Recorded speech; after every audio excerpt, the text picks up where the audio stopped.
Cool.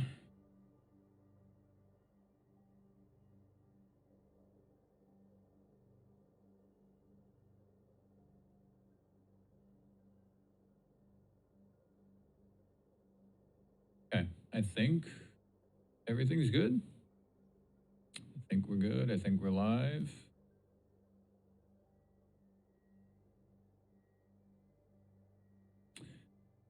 So, what's going on, everybody? It's been a while since I've done a stream here. I actually took me a while to kind of figure out all the settings and everything too, because I forgot everything that I did the last time. So, there's a few things here.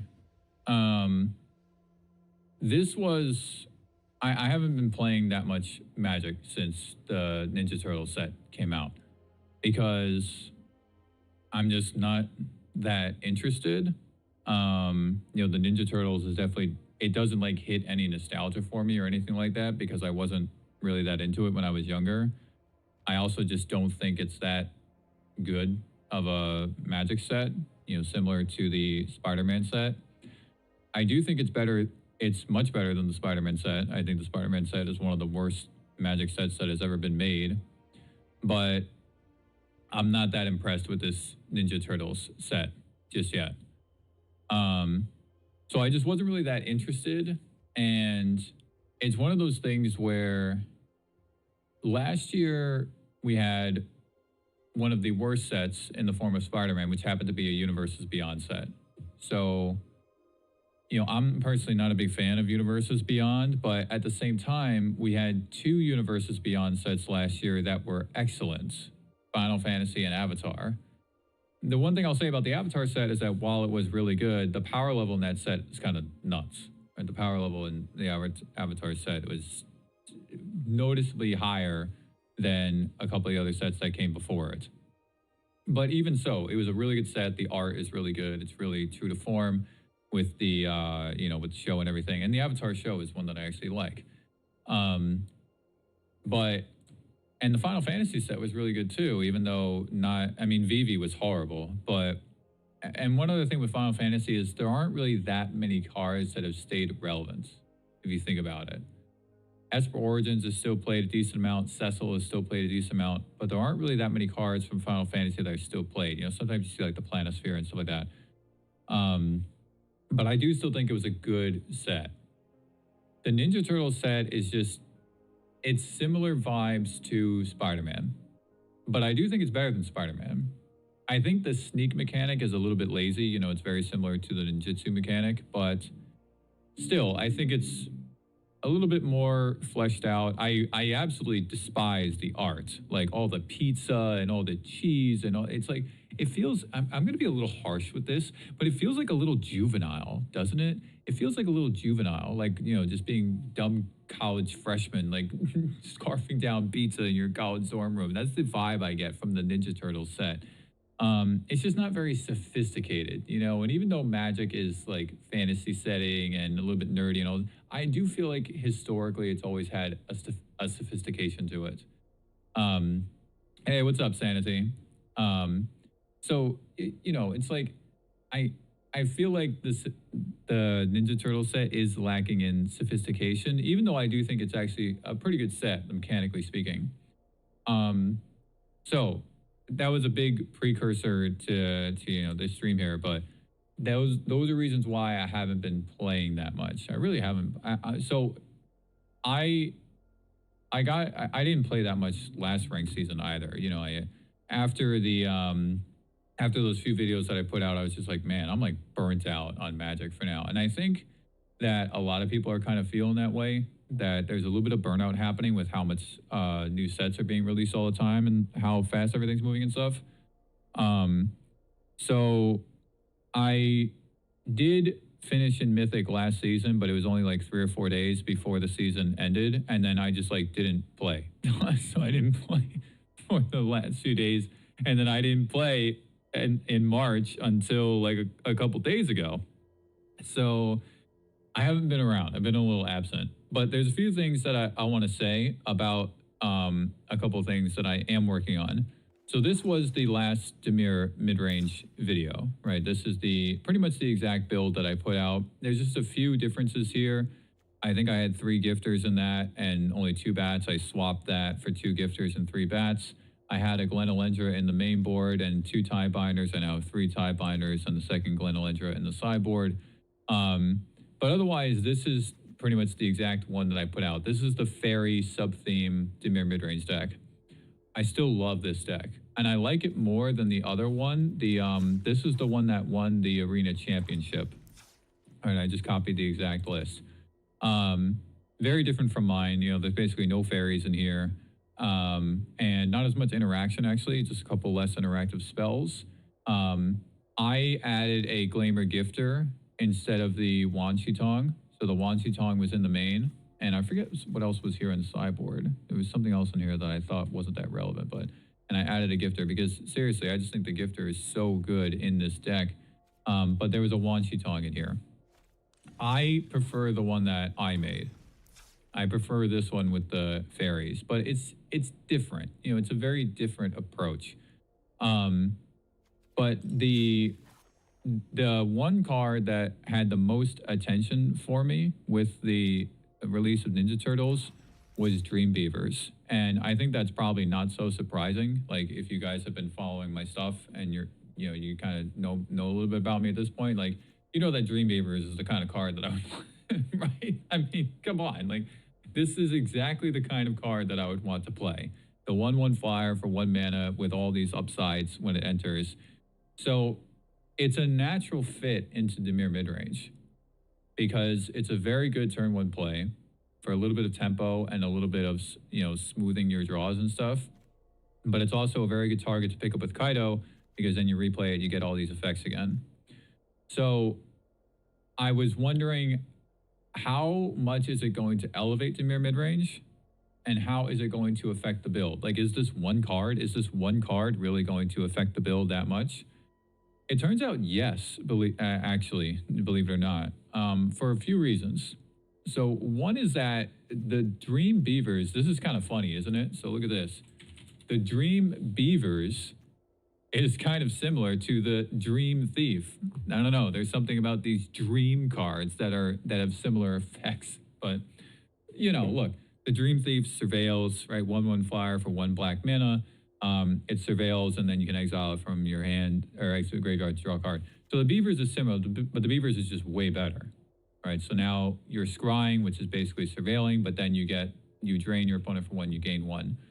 This actually really does add up. Believe it or not, this little bit of drain and gain, it really does make a big difference, because if you ever ninjutsu, you ever bring it back and you replay it, you get to trigger it again. But it also slightly offsets some of the life loss from the other things going on. So there's your lands that can take life away. There's the Bitterboom Blarer that can take life away. So now you have the Beavers and the Bat to kind of offset a little bit of this life loss. It really does help. And not only that, the chip damage is very relevant, because look, Dimir midrange has never been this deck that just like slams you for a whole bunch of damage, right? It's always been like doing 2, 3, 4, 5, you know, maybe 5 damage a turn, just doing a little bit of damage. But that 1 really does make a difference sometimes. In addition to just coming on a 1/1 flyer, which is just, you know, 1/1 flyer for 1 mana is a really good turn 1 play. So it is noticeably better than the Dream Thief. But by taking out the Dream Thief, now I'm taking away some of my fairies. So Spell Stutter, the Fairy Fencing, it's like, can I really still play those cards? And not only that, you know, the other thing is that I said that the Flitterwing Nuisance is a better 1-drop than Spyglass Siren. I actually still think that. I don't understand why people are not playing this card. This card is really good. And I do think it's marginally better than Spyglass Siren.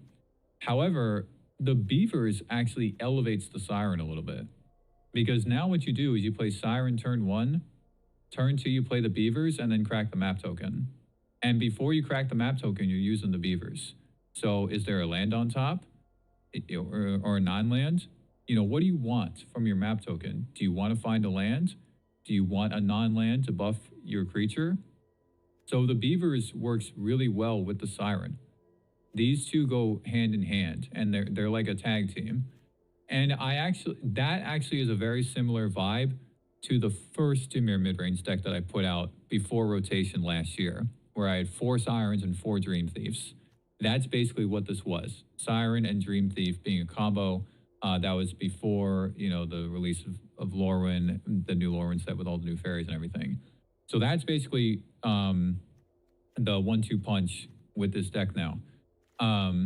And it's also just, look, like sometimes you can use the Beavers to help you, like before you draw a card of curiosity, like what's going to be there, what are you going to get. So it actually does noticeably change the deck a lot, because by playing these, because these work really well together, all of a sudden I lose out on like 7 fairies that I was playing. So I can't play Spell Stutter anymore. Not really. I can't play Fairy Fencing. So I actually had to modify the deck quite significantly. So I can't play Spell Stutter. I can't play the Fairy Fencing cards. And I still have some fairies in here. You know, I still have the Gifter, still have the Bearer. But, you know, now I've had to shift away from that. It's slightly less interactive. You know, I have a bit more removal. And I still have the Spell Snares.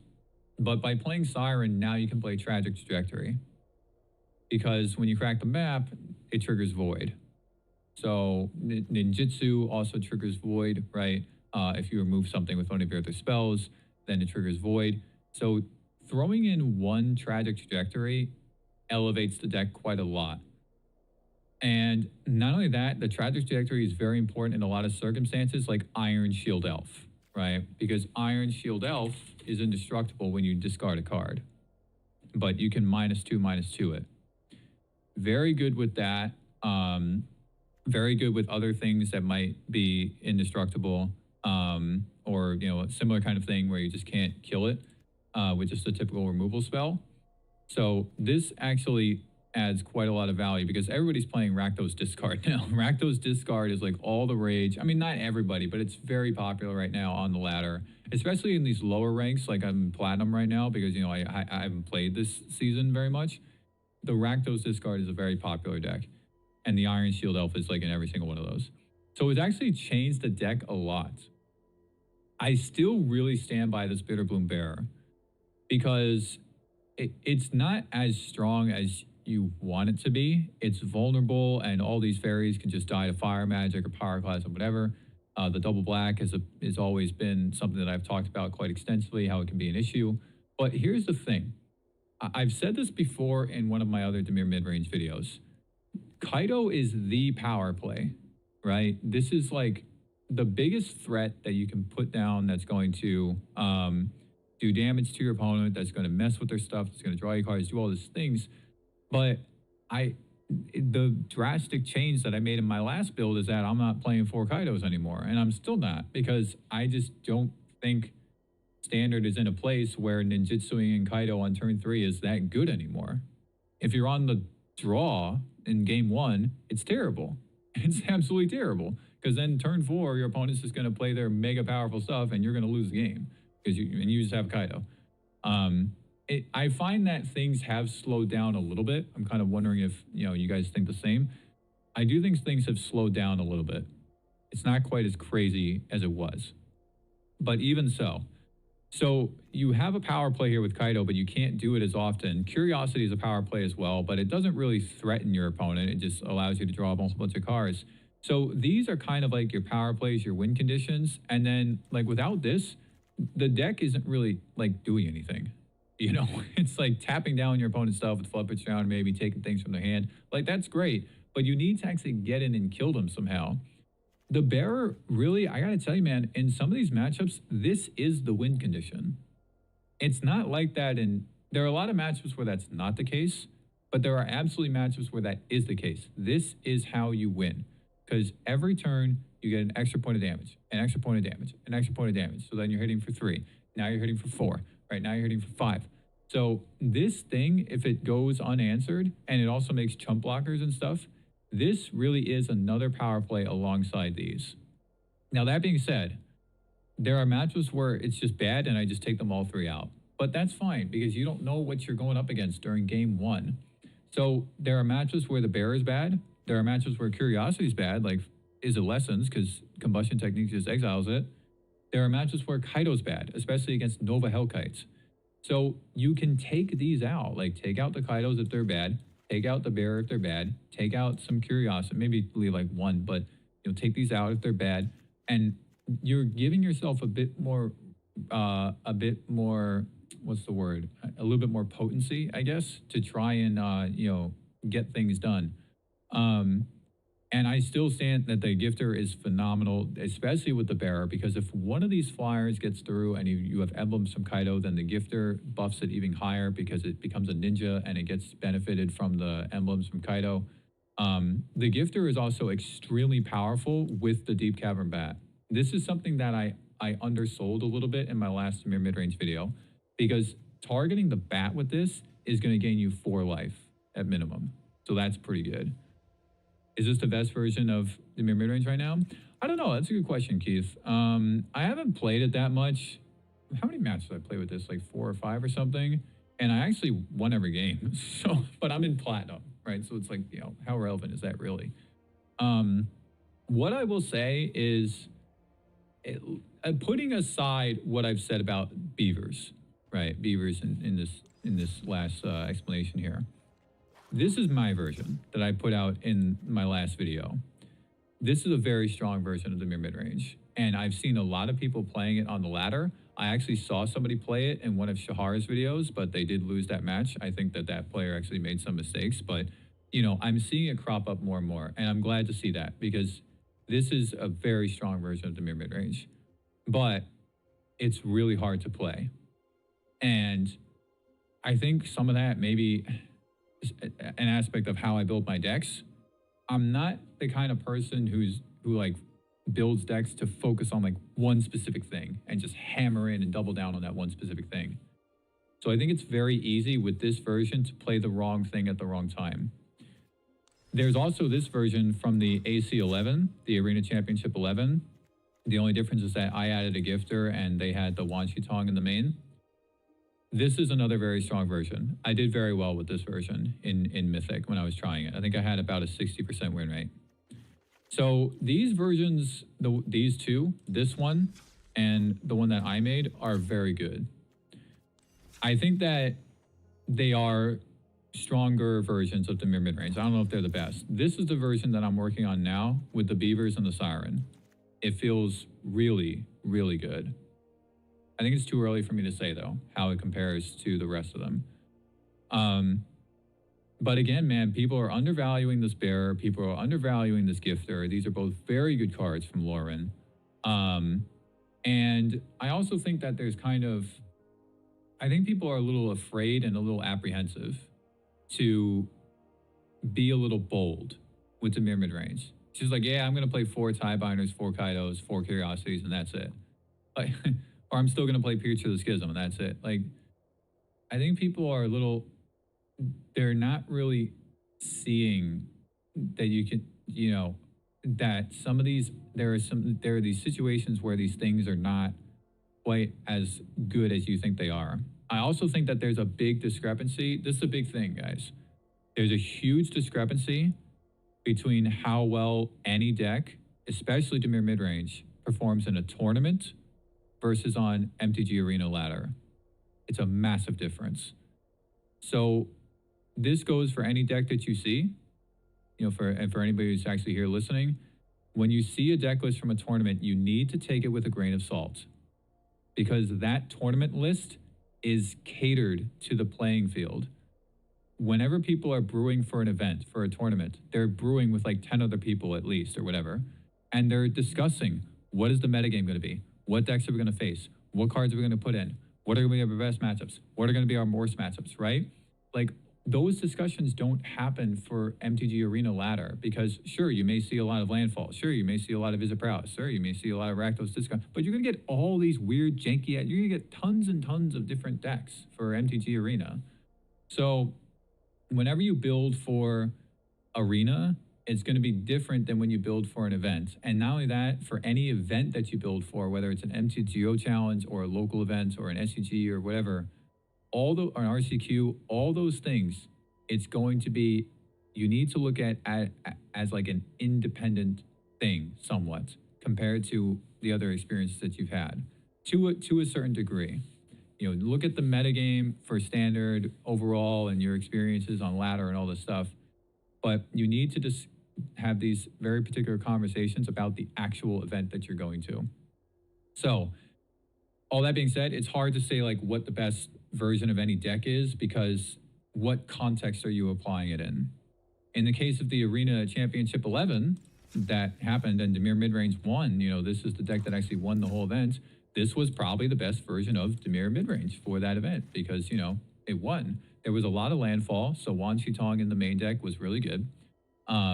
But, you know, what I found is that Wan Shi-Tong in the main deck on Arena Ladder is just bad because there are so many matchups where Wan Shi-Tong is not good.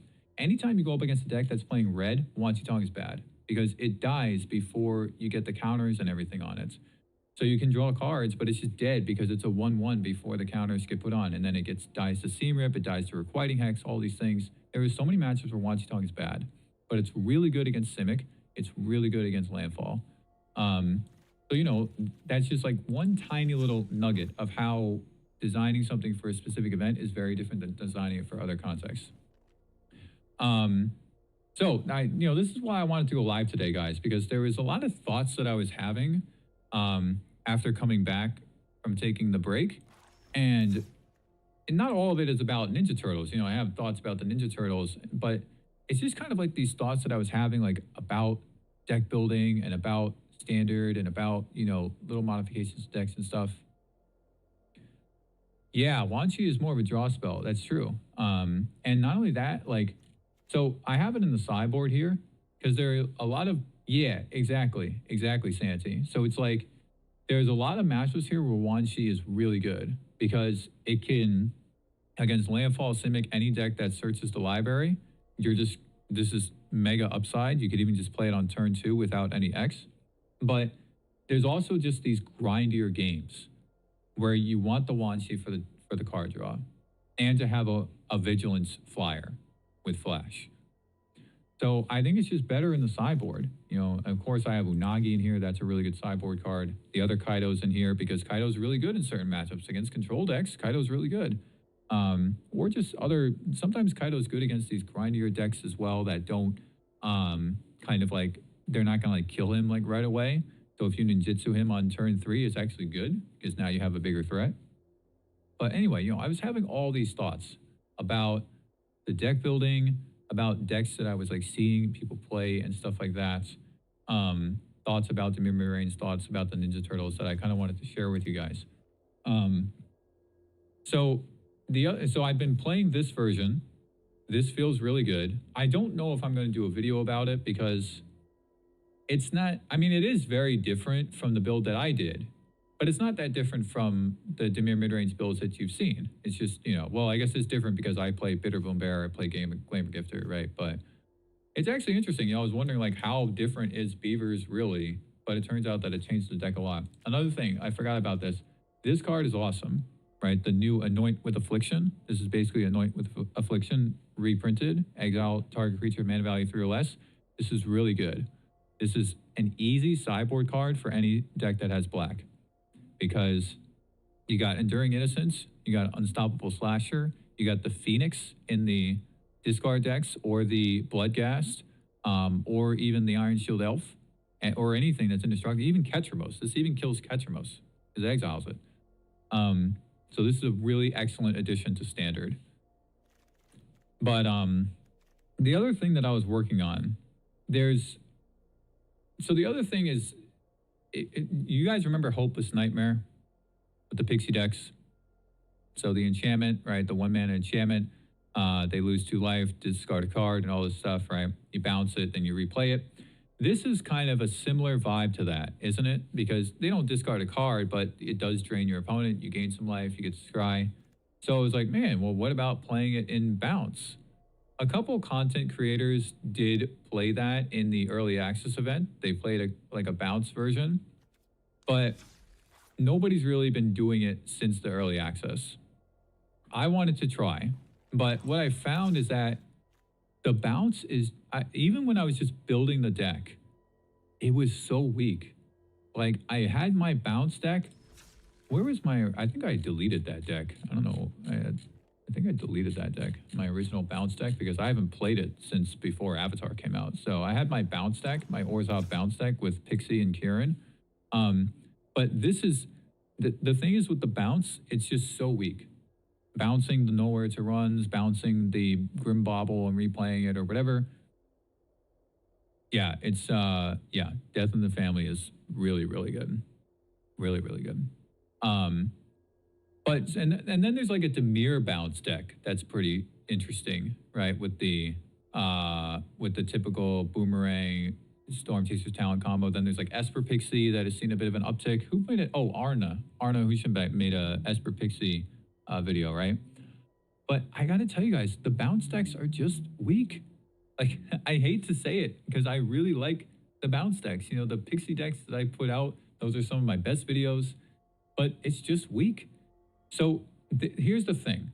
There's a mono white Momo deck that has gotten super popular because it's been like crushing in events and stuff like that. Again, you got to take that with a grain of salt though, guys. These event decks do not perform as well all the time on the arena ladder. But there's a mono white Momo list, right?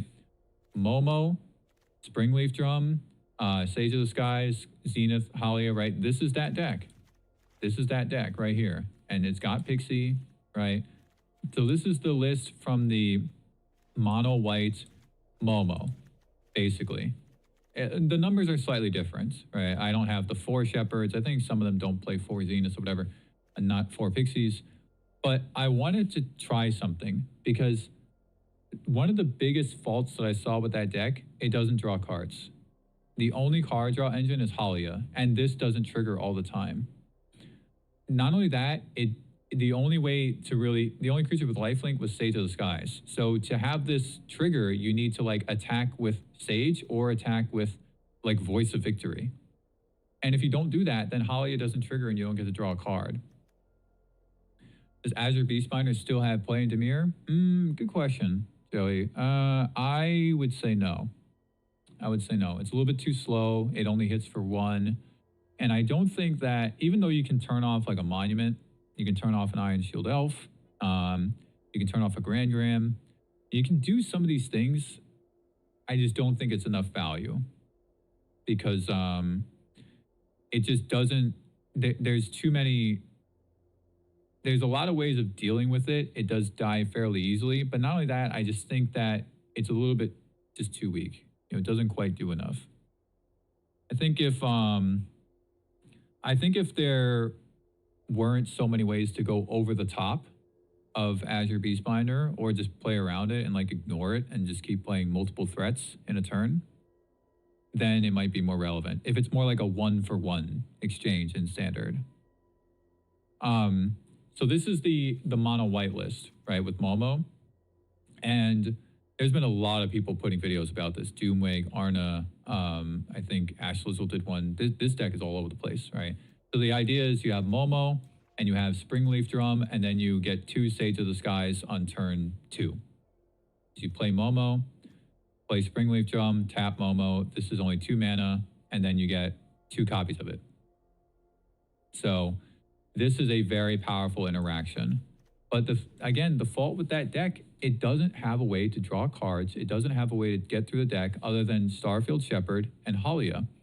And Starfield Shepherd can trigger Halia, right? Because you can play this. If you have a Momo on the field, this is warp for 1 mana. This is only 1 mana because the cost is reduced by Momo. You have a Springleaf Drum, you can replay the next thing, right? Whatever, you get a Pixie, you bounce it, do it again, then you can draw a card with Halia, right? That does kind of work.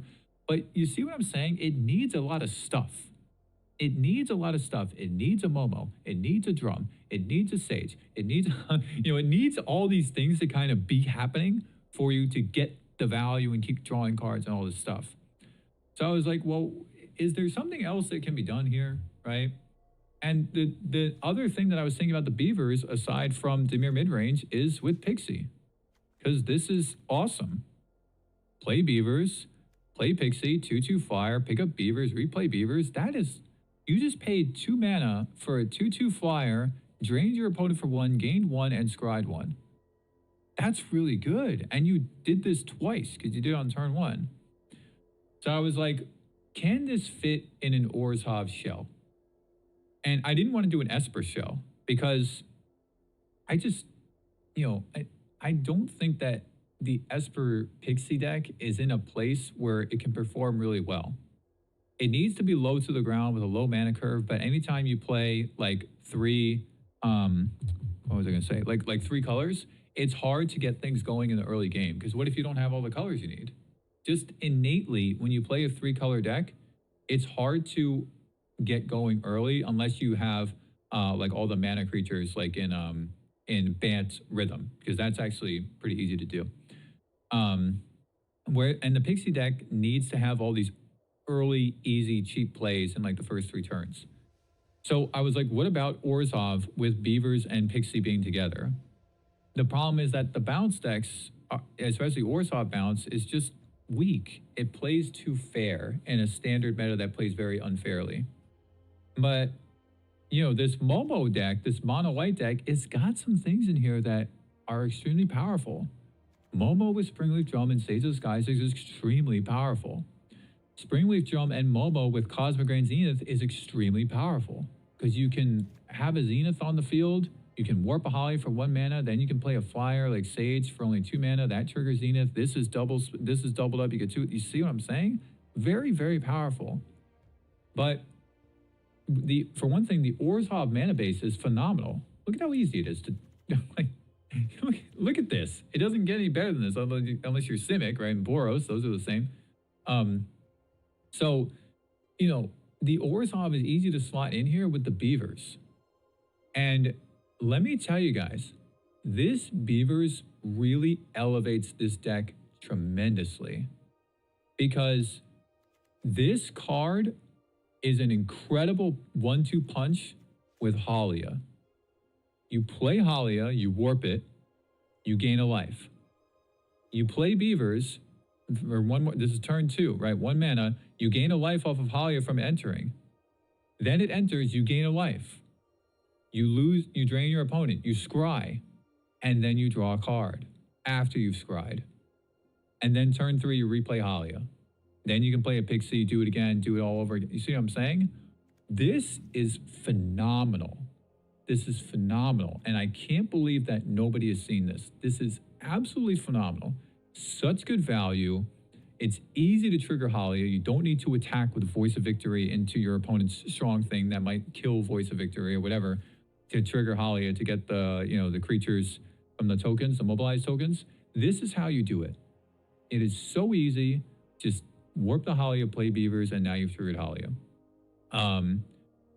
So this is extremely potent and extremely valuable, and it's extremely valuable with Pixie because then you can replay the Beavers, trigger Halia again, and then that is also very strong with Zenith.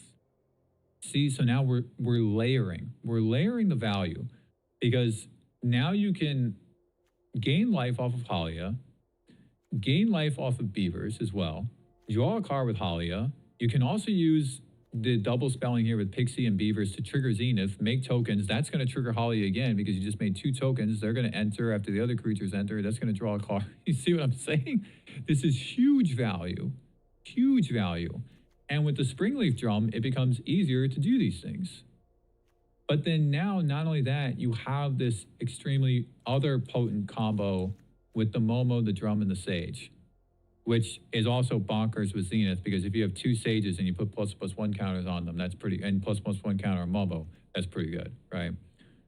So there's something here. And this deck actually performed pretty well. Again, I'm in Platinum, so, you know, take that as you will. But it's doing really well, and man, this is just so cool. The Beavers and the Halia. So this is something that, I don't know, I might make a video about this because it's a little bit different from the mono white Momo list that people have been doing. And nobody's really kind of, I haven't seen anybody do this Beavers combo, right? This Beavers Halia combo. At least I don't think so. There's a few things with this. And this is partly why I wanted to go live, to kind of talk about this deck with you guys. There's a few things that are kind of not doing as well as I was expecting. So like, excuse me. So like Momo is one of the best 1-drops in Standard, but only if you play a lot of flyers.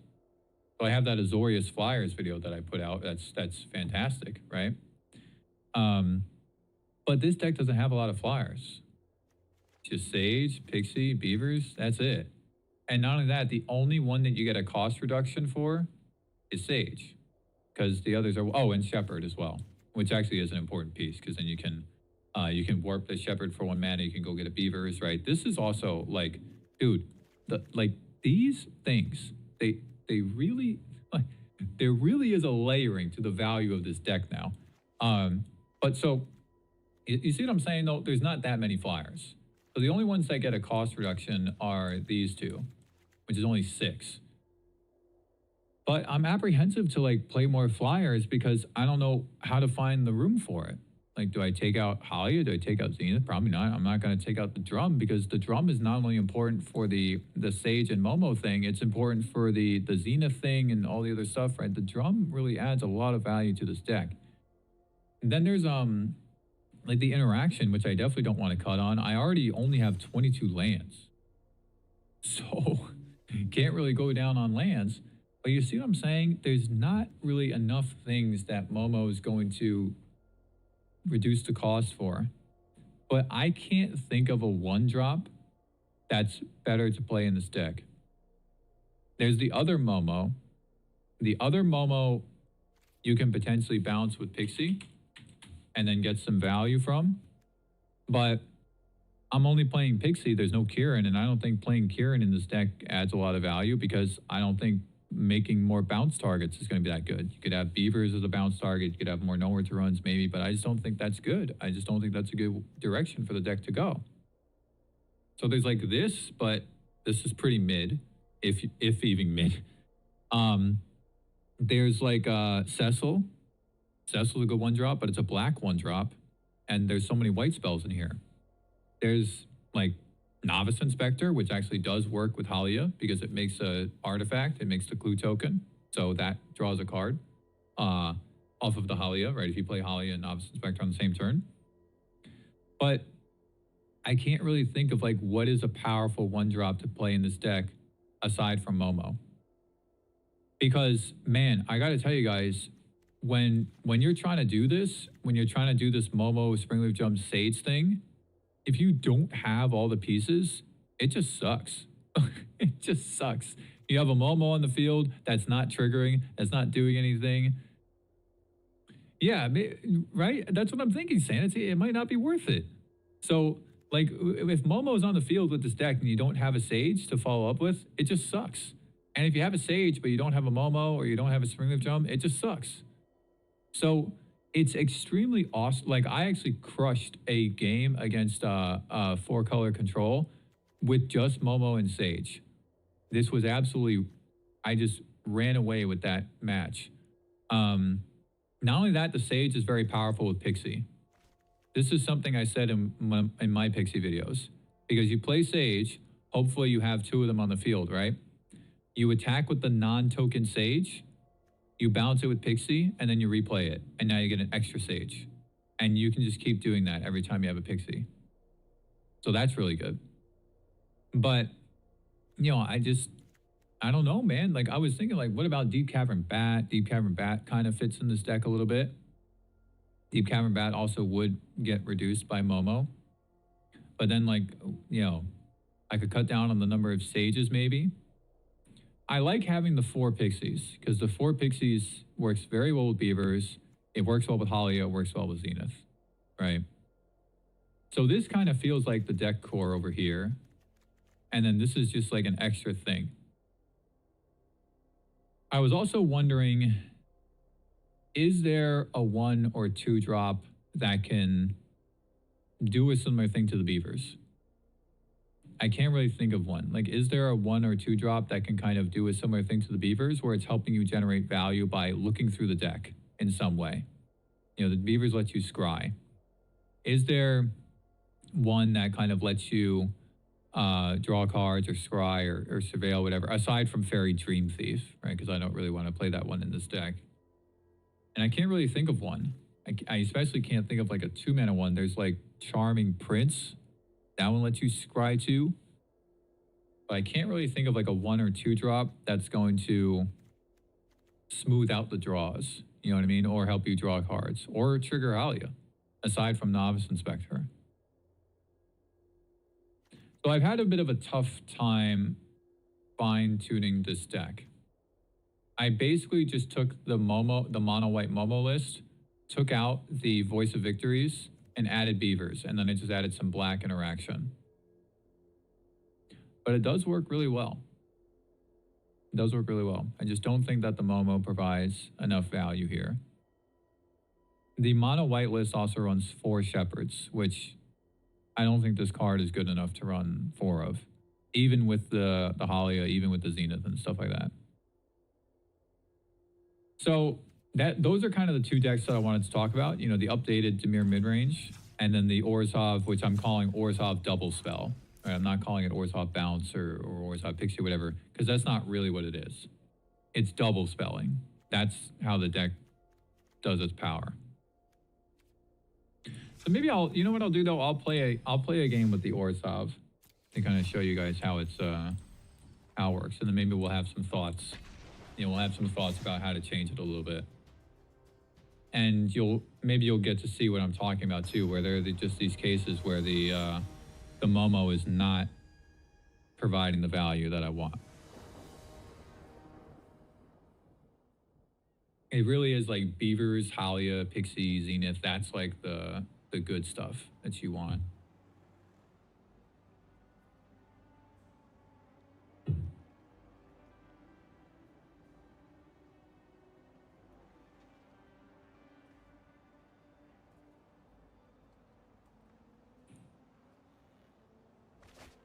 All right, this is mediocre. The tragic trajectory, I forgot to mention that. It also works very well with the warp creatures, Halia and Shepherd, and the Pixie, right? To trigger Void. I think this is keepable.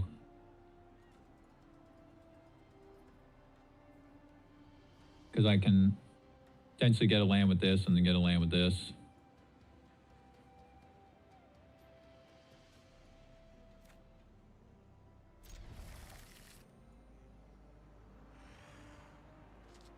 I do think that tragic trajectory is going to be played a little bit more if the Rakdos discard decks with Iron Shield Elf see an uptick in how often they're played. Or Grimbauble. Grimbauble kills it as well.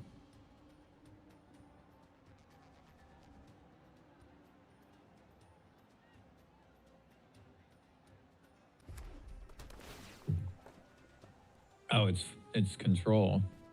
Probably. Yeah, see, now I have a Sage, but it's useless, right? This is what I'm talking about. Feels like there should maybe like 2 of this, you know, maybe 3. All right, let's see what's going on. Nope. Definitely not.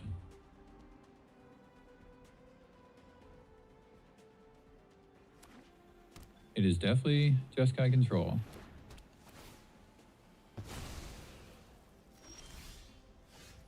Okay, so I hit my land.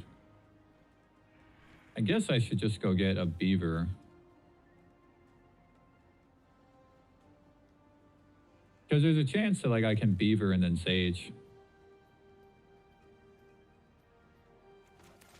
Get a Beaver. Beaver and then Sage is not bad. Could also get a Momo. Yeah, Momo Sage next turn, but they're gonna have a counter spell. This is what I'm saying. It's like Momo is great with Sage, but if I get this Momo, then the only value I have is with the Sage, right? Whereas the Beavers is just more value.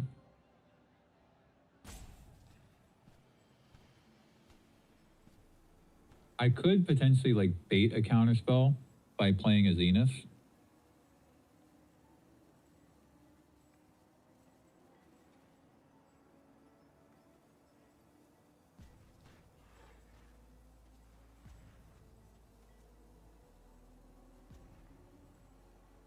I'm going to get the Beavers because I have a Pixie. Or no, I don't. I mean, in case I get a pixie. Because if I do get a zenith, then I can pick up the beavers and trigger the zenith. Winter Night Stories? Oh, is this the... This is not Jeskai Control, guys. It's the other one. It's the one with Go Ninja Go. It's the one with Go Ninja Go. That's why they discarded a... Damn, so then the Momo would have been better. But I didn't know, right? I didn't know that that's that... Because I could double spell right now. But, damn. I did not know. Okay. Yeah, this is the one with Go Ninja Go. The one that Jim Davis put out.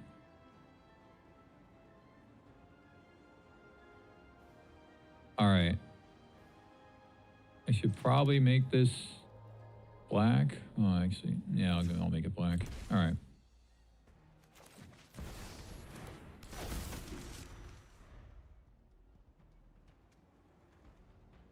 Yeah, it's Go Ninja Go. It plays Ashling. It plays Shiko, all that stuff.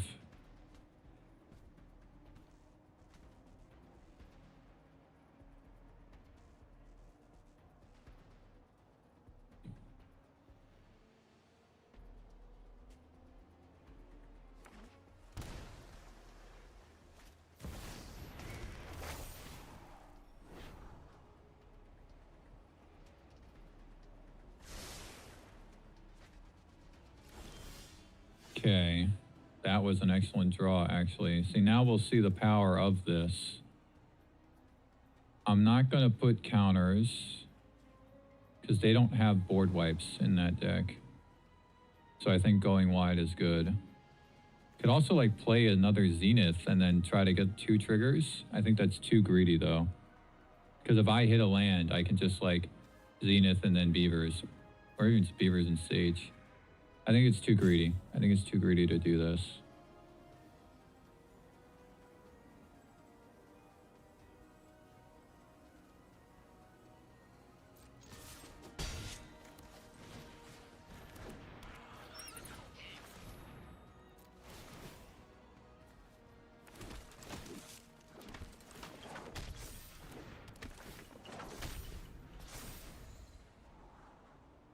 So, I mean, look, that's the power play with Sage, right?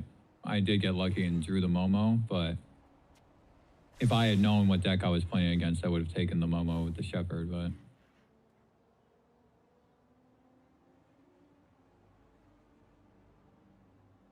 So there's no good target for Shiko. There's like a Winter Night Stories. Ill-timed explode. Oh, right, I forgot about that. Yeah.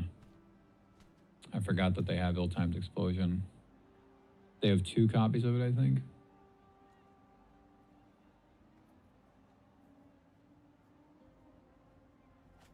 Yeah, I got hit with one, Chris. I got hit. I forgot. Yeah, I forgot that they play Ill-timed explosion.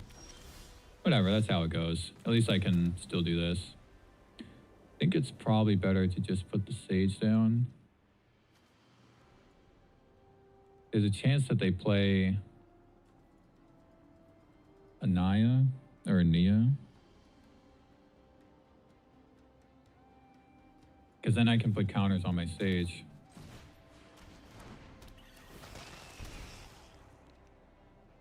Lands. No.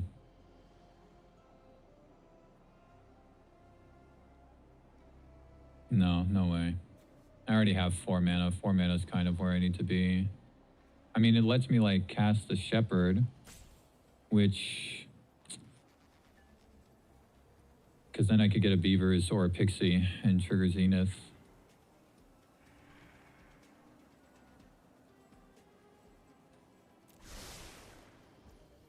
I guess I'm like, potentially I could put that on the bottom and then try to find a 1-drop, but...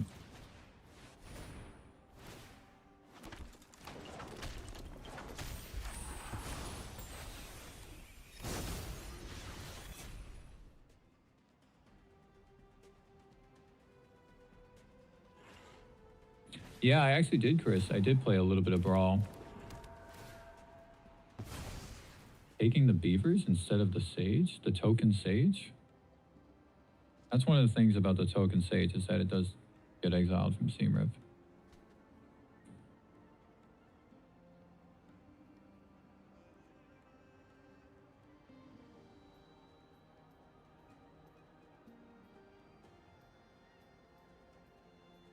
Still no targets in the graveyard, really, for Shiko. And there's no Naya or Nia. I think it's pronounced Naya. Yeah, Eureka? I don't know what that card is.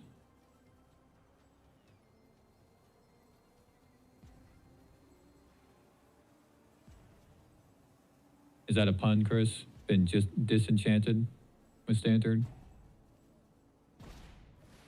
There's the Ashling, so I can,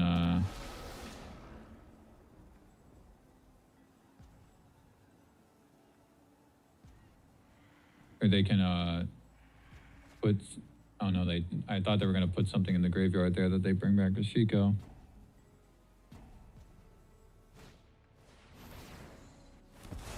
Oh, Dimir Ninjas. There's Go Ninja Go. Why did that do only 1 damage? Why did that do only 1 damage, guys? Oh, because it goes away and... Yeah. It's the greatest power amongst... Yeah. Wait, what? Oh, I'm stupid. This has a mana value of 3. I forgot that it's a copy of it. It's not just like a random token.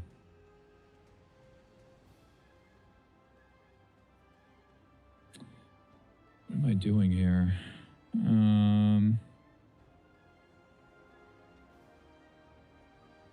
So they messed up, right? Because they were going to try to kill my Sage. I mean, I guess I messed up by playing into their board wipe, but... I think I should play the Shepherd.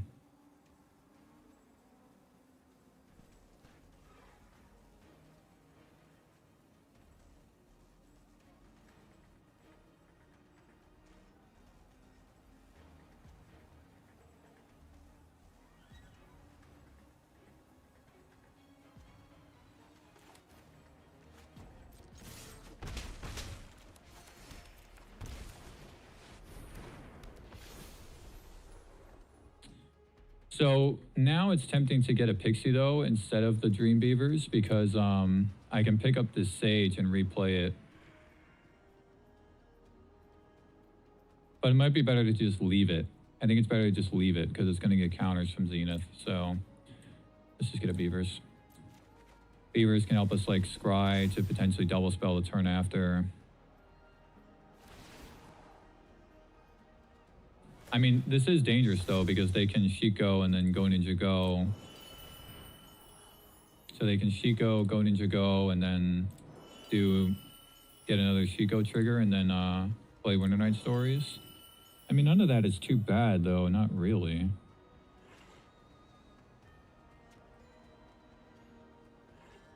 Can trigger Void with Tragic Trajectory if I attack and they block.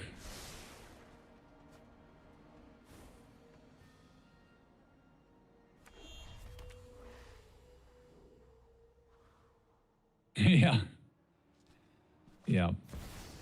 Okay, there's the Naya. I think it's Naya. I think that's how you pronounce it. It does have Vigilance, like Shiko does.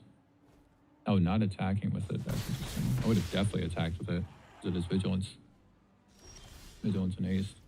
Okay, so now I can kill it. And this is what I was saying, guys. So look at what's going to happen here. I'm going to... Oh, wait, but I have to warp Halia to trigger this? I was hoping Halia could stay on the field. Okay, well, regardless. So I can warp this Halia, play Zenith, and then Tragic Trajectory. Or I can just, like, play Halia, and the Beavers will draw me a card. But I'm not going to do that. I'm going to Zenith... Warp Halia, Tragic. If they counter this, it's actually fine, because I need this to trigger this, right?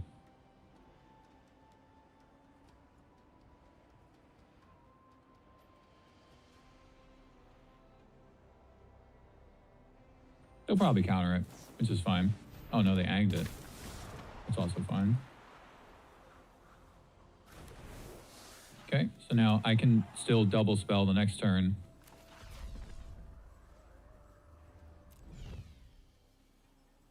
No, yeah, I have to do it like this. I gotta get rid of that Naya.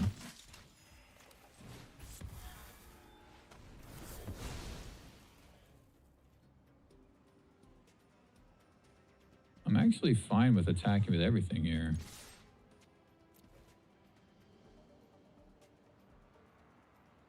Yeah, warp triggers it. It's if it's warped or if a non-land permanent left the battlefield, so. Okay, that is not irrelevant if I draw another Sage.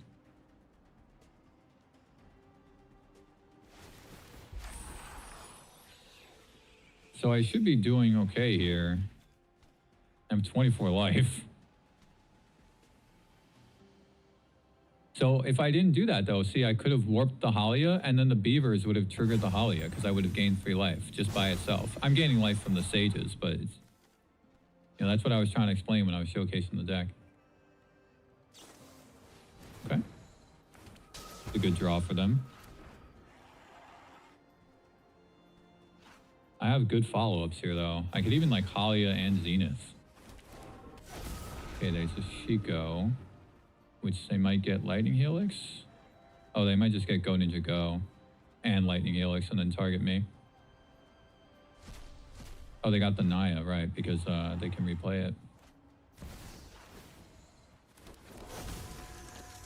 So now this Legend of Kurak is going to probably kill me, unfortunately.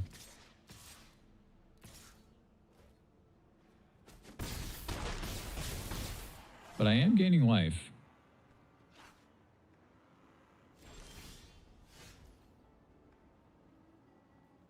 Now it's tempting to play both Zeniths.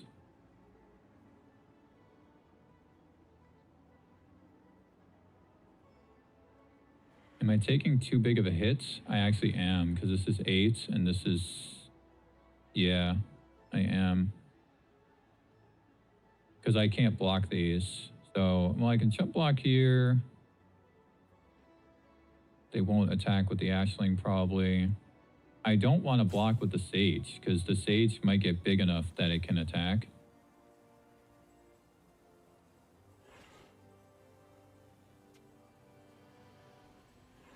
Definitely feels like the game has slipped away, though, with that powerful interaction. You just need Rest in Peace against this deck, and then it doesn't do anything.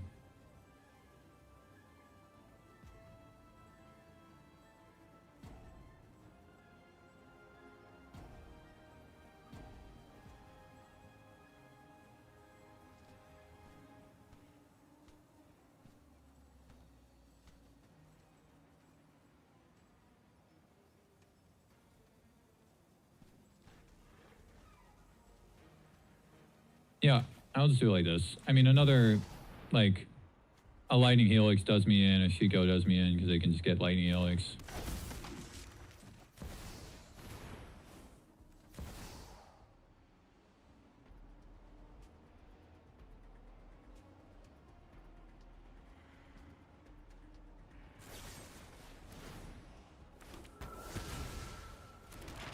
Okay, so I'll live with 1 life.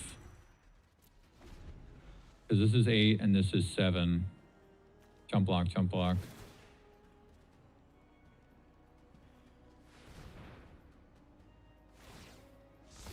But now I don't think I can win with the second Zenith gone because I can't get enough counters. I mean, I guess I could chump block these. They have Vigilance though.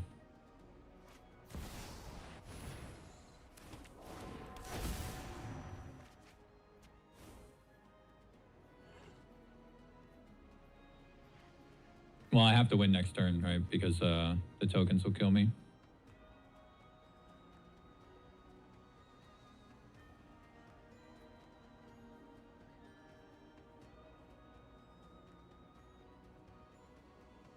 Why did they only pay 4 mana for this? I don't know, why did they pay only 4 mana for this?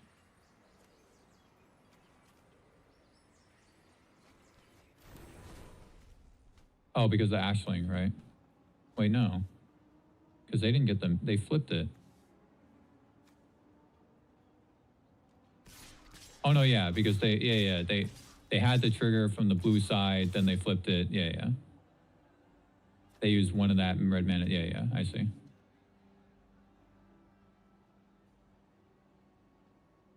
Yeah, I agree, Sanity. The control decks are in a really good spot right now. Both Jeskai Control and Jeskai Black.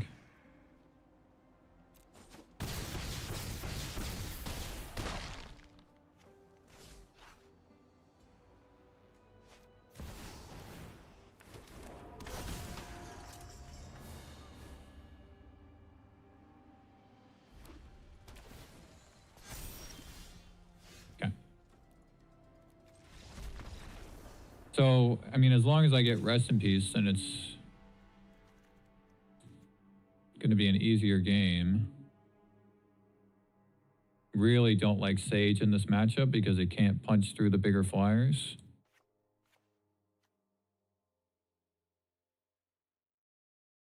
Sheltered by Ghosts, Get Lost, Seam Rip, all those are good. Seam Rip targets their Seam Rips. It also targets Ashling. Get Lost hits Legend of Kurak.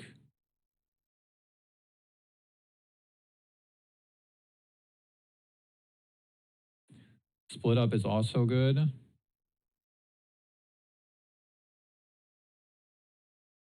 Because I can kill all the untapped tokens and the untapped Shiko and the untapped Naya. Nowhere to Run is really bad.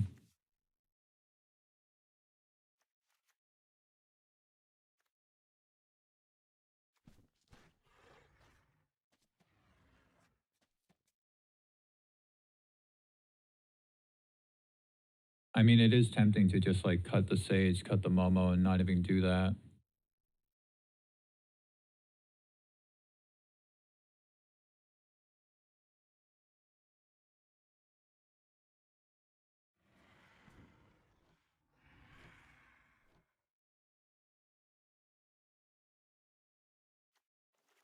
Duress is actually horrible. It puts something in the graveyard that they want to get. Ademi's not like irrelevant with the ill-timed explosion.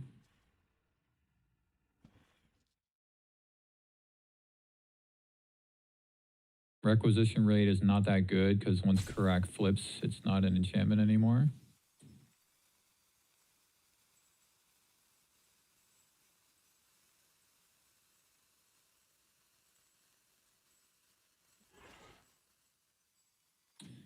Maybe I'll just do it like this.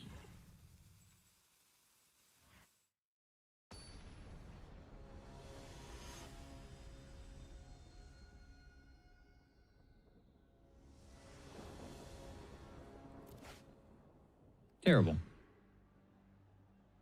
Okay, this is actually pretty good. Because I can Shepherd for a Momo.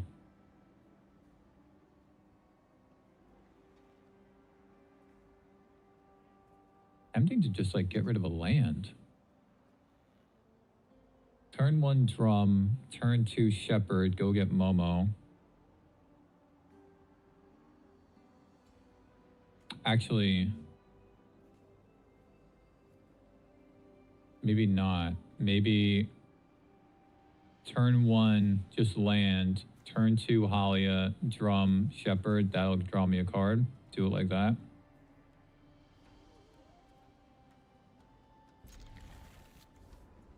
Yeah. Land, turn 2, Warp Halia, Drum, tap the Halia for mana. Do this. That draws me a card. I get a Momo. I Sage.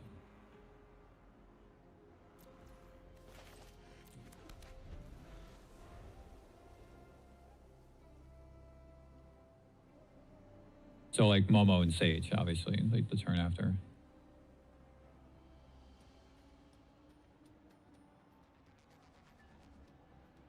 Hopefully they don't Seam Rip my Drum, because then I won't be able to Sage. I need the mana from the Drum unless I get a land.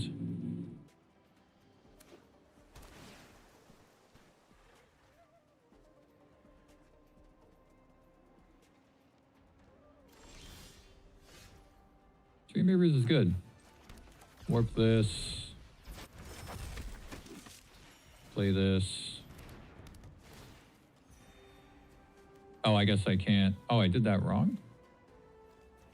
How did I screw that up? Maybe I was thinking that this costs 1. Well, hey, I can still do the Beavers, right? Maybe I was thinking that this costs 1. Don't need that.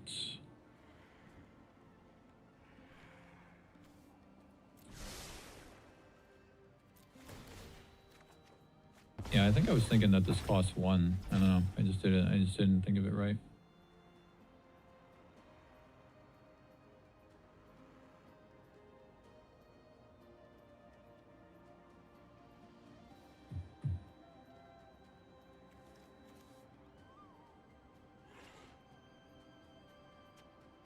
I can warp Shepherd and get a Momo.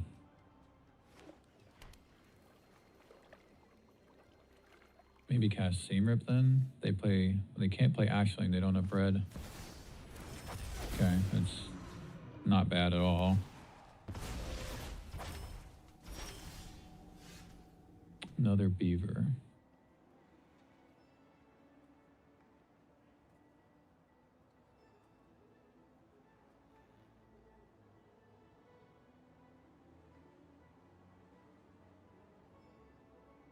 It's also tempting to just get a land with Shepherd, but it might be better to get a Momo.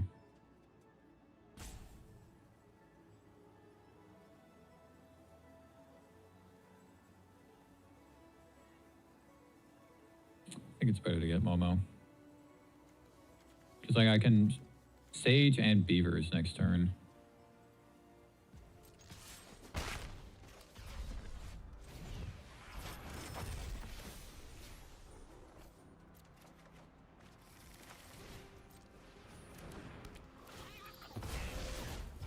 Momo is also going to hit for 3 if I do that. Or no, it'll hit for 4 because it's 2 Sages entering. They'll probably remove Momo though. If it's Seam Rip, I can Seam Rip their Seam Rip and then still play Sage. Okay, it's just Ashling. So then now I'm going to Seam Rip and Sage.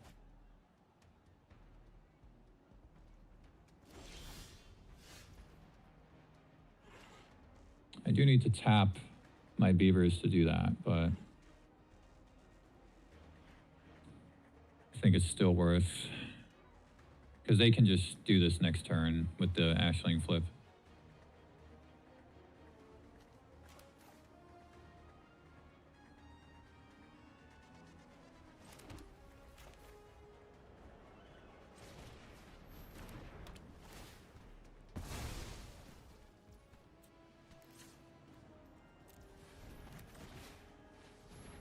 Momo gets a little bigger. And now I can do the Halia and Beavers interaction again next turn. This is what I'm saying, man. This is very powerful. Do this, tap her, play this, draw a card. Okay. Helps me reload.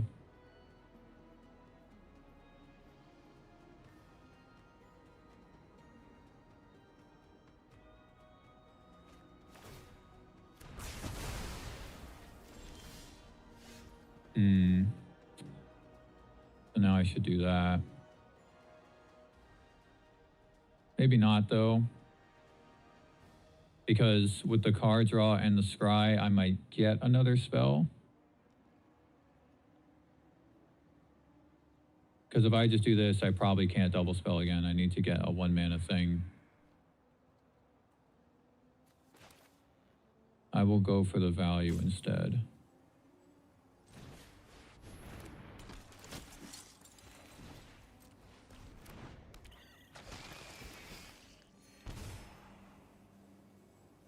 Damn.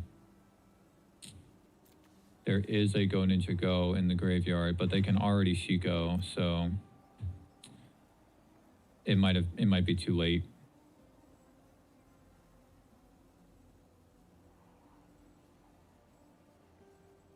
It might be too late. I am going to draw a card though, so there might be something else underneath.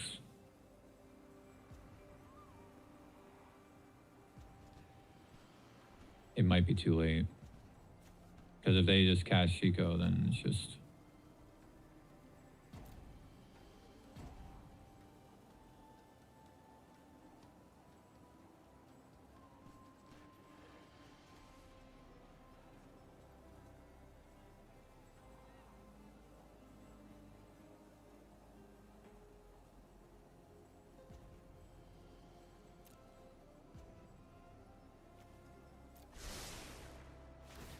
It might be too late. If I didn't draw a card there, I would have definitely binned it. But because I'm drawing it, I get to see something else. Okay, it's just Riddler.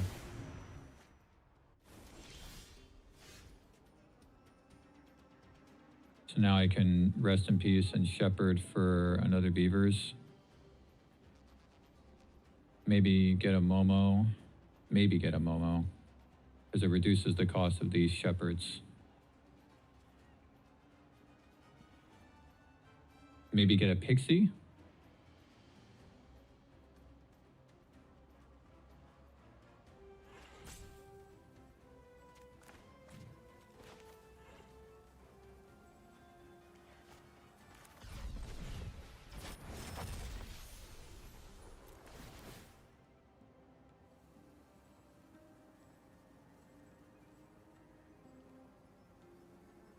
Pixie is attractive because I can pick up the Beavers and then double spell again, potentially.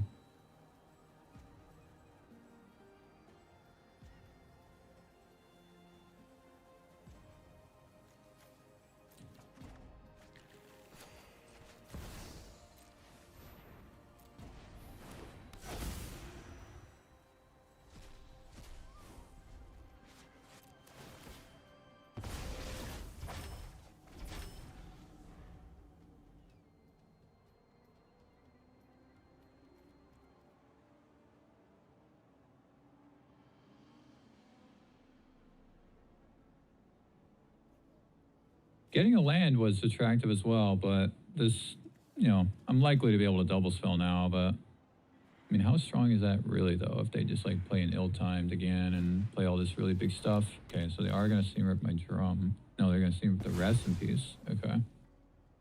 I would have taken the drum there. Sure.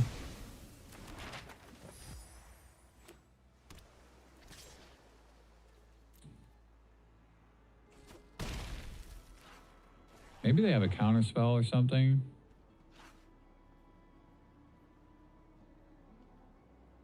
Oh, it's Go Ninja Go.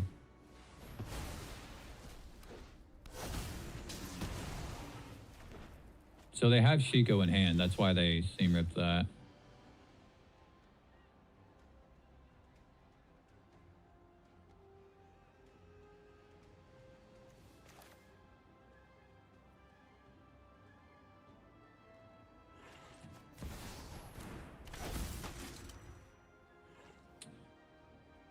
Could play the drum, because then I'll have a bit more mana. But I can also, like, Pixie one of these map tokens.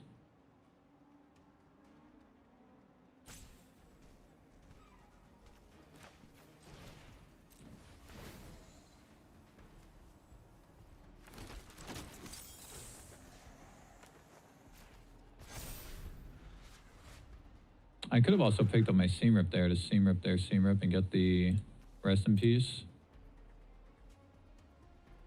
Because now they'll Shiko, Go Ninja Go, and Get Lost because it enters twice, so they get to do both. So they'll get rid of my Zenith and my Pixie, and then have Shiko in play. This deck is pretty strong. This, I don't know what to call this, just like Jeskai Blink to an extent. I mean, the Go Ninja Go is the only Blink card, but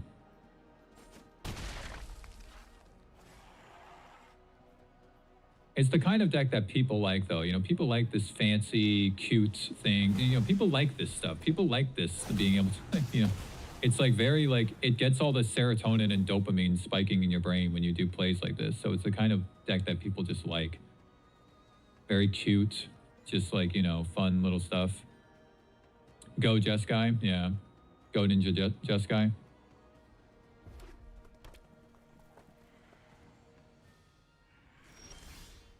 Okay, well I got nothing, so.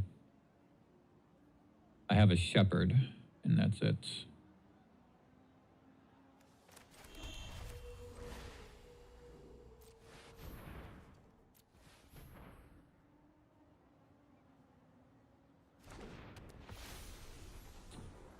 So I could get Momo to Momo and Shepherd. I don't really know how good that is. Beavers might be more value because I at least get to like scry, although I can't play Beavers and Shepherd. So at least with Momo, I can Momo and Shepherd. I can play 2 cards.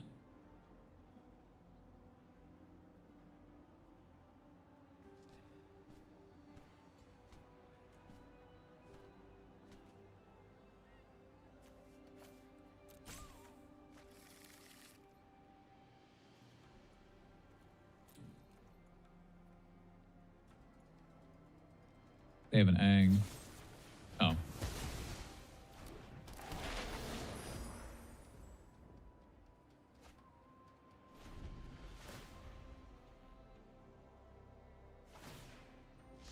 But yeah, this is the kind of deck that people like to play. This fun stuff, you know.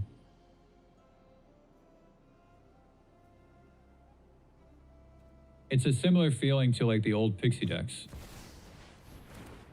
You get to like play your things more than once, you get to do it again and again and again and again. See, look, they're gonna like go Ninja Go twice. So they're gonna kill my whole board and have, you know. So if you saw the Jim Davis video, you know how this works, but.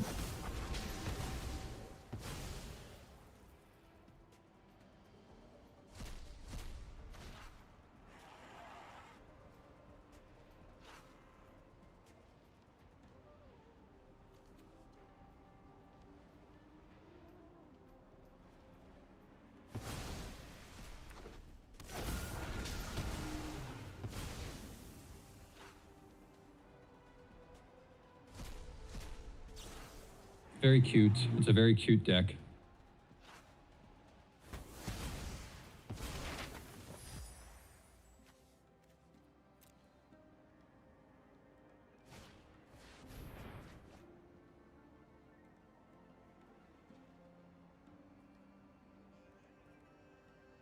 You can kind of see what I'm saying though, where I'm just not sure about this Momo and Sage approach.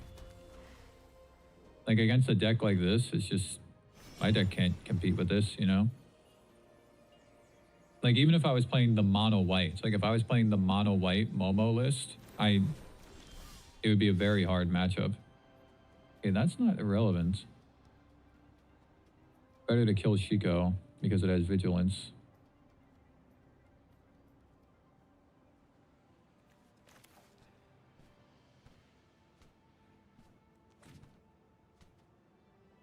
Should probably map onto Momo here.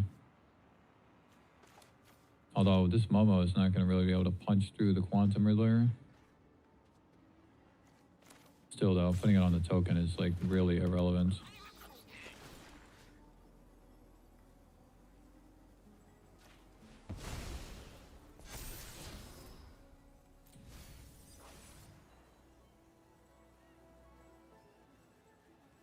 I don't think I'm not going to play the second drum.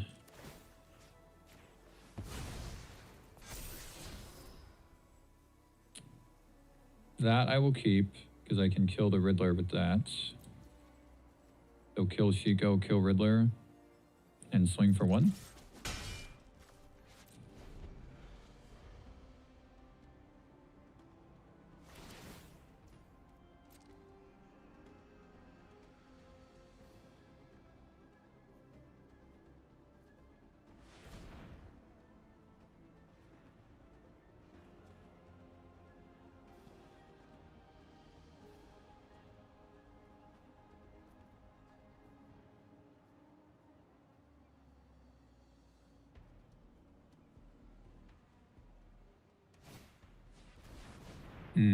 So now I won't be able to Tragic Trajectory.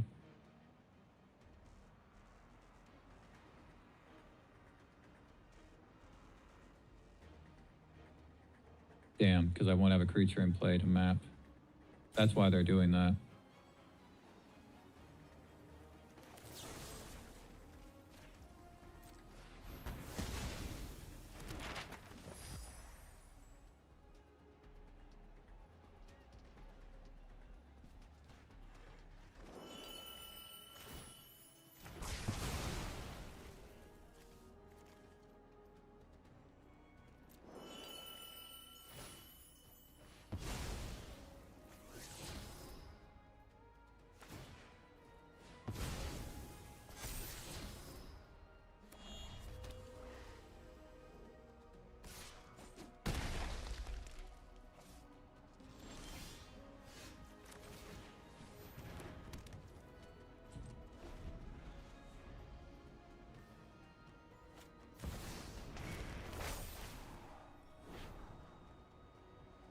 Yeah, I mean, even the mono white list would have a horrendous time against this deck because it goes wide and it's just ill-timed, and you can't have the Sage is not strong enough to punch through Riddlers and Nayas, and she goes.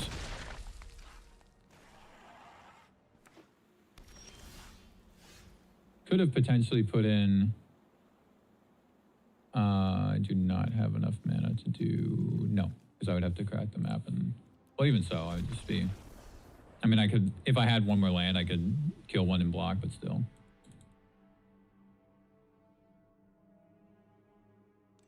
I'm going to try another game, though, because that was just a really bad matchup for this deck. But you can see the issues that I'm pointing out, like the Momo and the Sage, it's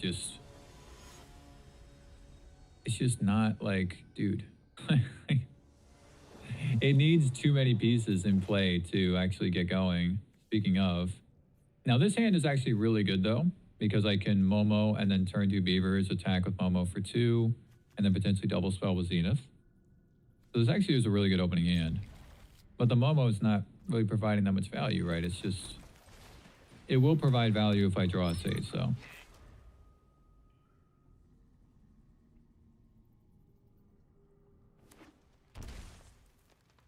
Okay, could be Gruul Delirium. Yep, definitely Gruul Delirium. Which is not bad, because the Sage gains so much life.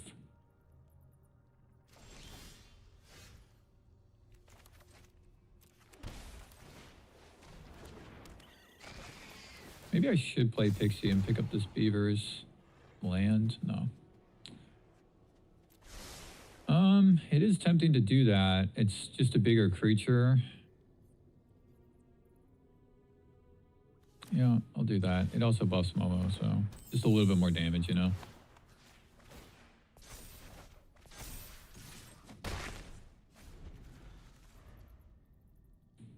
I would like a removal spell, I think. Breakout, yep. Okay, they're down to 12. A Brynhilder.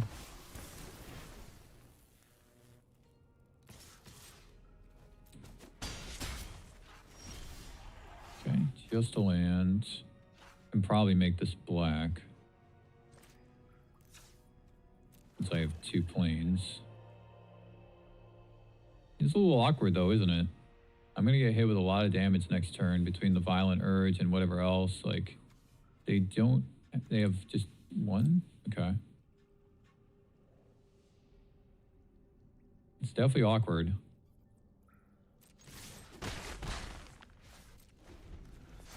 A little bit of land flooding despite only have 22 lands. Yeah, that's not too bad.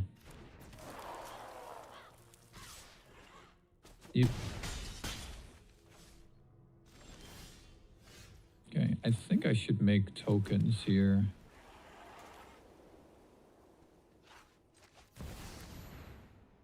They have a protection spell. Oh no, it's just this, right? This is an instant. Oh. They had no overprotect, I guess. Death in the Family is good here. Nowhere to Run is good as well. Bitter Triumph, not so much. Get Lost, not so much either. Because it allows them to explore. Shelterbright Ghost is actually good. Seam Rip is good. Tragic? Tragic's a little bit questionable.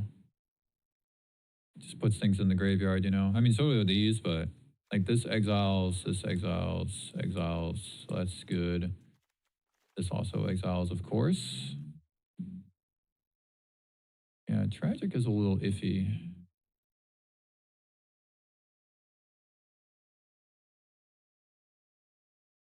I want to keep in the Sage. I want to keep in the Halia. These gain me life. It's aggressive deck. Could probably actually trim down on Pixie here. Take one of these out.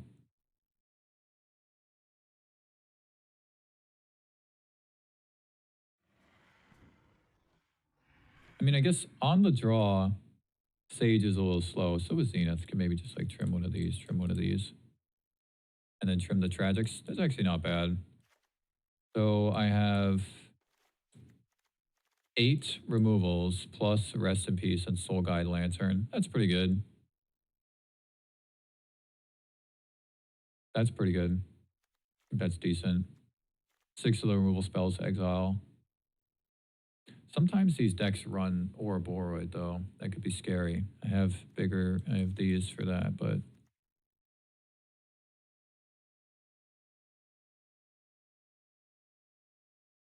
could also trim a Momo if I only have 3 Sages, right?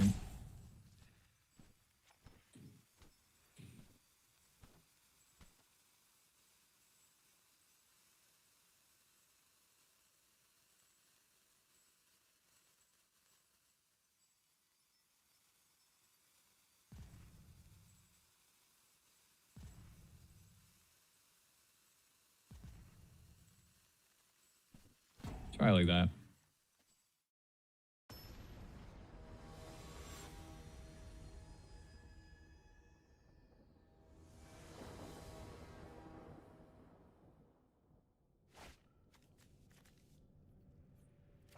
This is really good.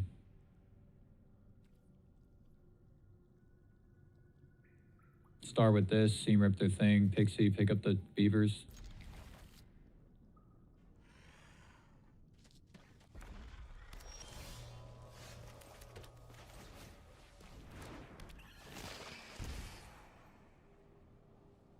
I don't think I want that. It's too unlikely that I'm going to be able to cast it, and I need to hit lands.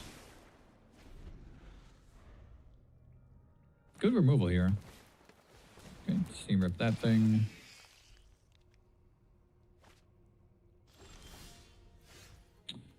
Excellent draw. Don't need to do it yet. Get a little bit more value instead. Oh, I can't do both. Yeah, because it's black. Okay. Yeah, that's awkward. I guess I could pick this up and replay it. And then do both of these.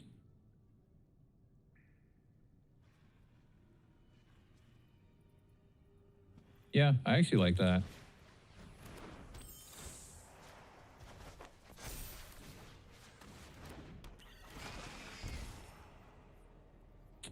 Yeah, if he had shown up earlier when I bought him that Sage, but with no payoff, it's just getting things. This is what I'm saying, bro.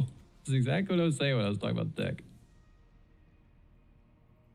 Did I get the discounted pack in the store? I think so. I don't remember. Uh-oh, that might be a problem. Sorry, we have Soul Guide Lantern, though. They discarded an Overprotect. That's not irrelevant. Oh, are they holding protection? They are. They're holding a protection spell. Okay. Very favorable that that's a Patrick Beastie. Okay. Do this. I'm wondering if I should actually Seam Rip the Beastie. Because they can just keep filling their graveyard. Maybe, right?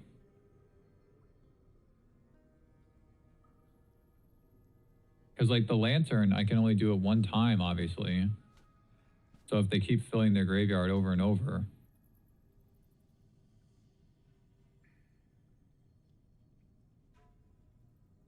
Because like 2 turns, they can give them Delirium with this thing, even if I exile with the Lantern.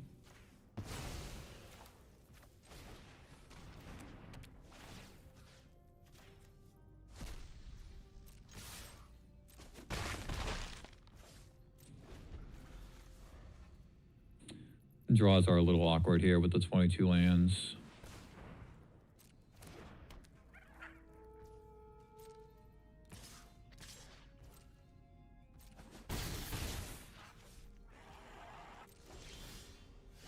Really awkward.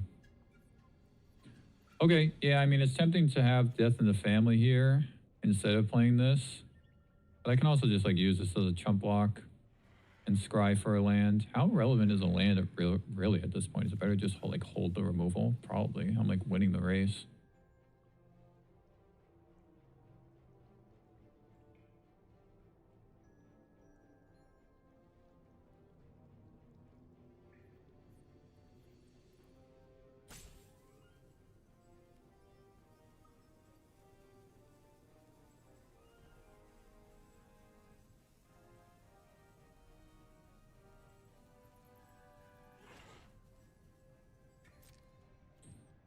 They have a Violent Urge.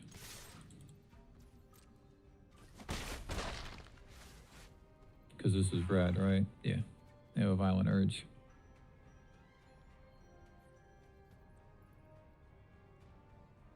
It's also tempting to just, like, you know, there's only one card type in their graveyard right now, and they don't have a way to put things in there. So I could exile, I could get rid of this draw card, Beaver first to scry, and then have my removal up.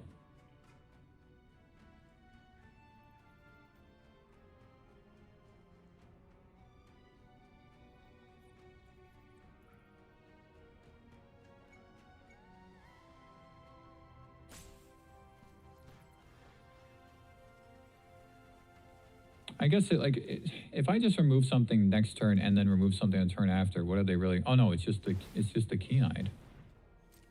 They're really gonna exile that? No, they really can't get Delirium.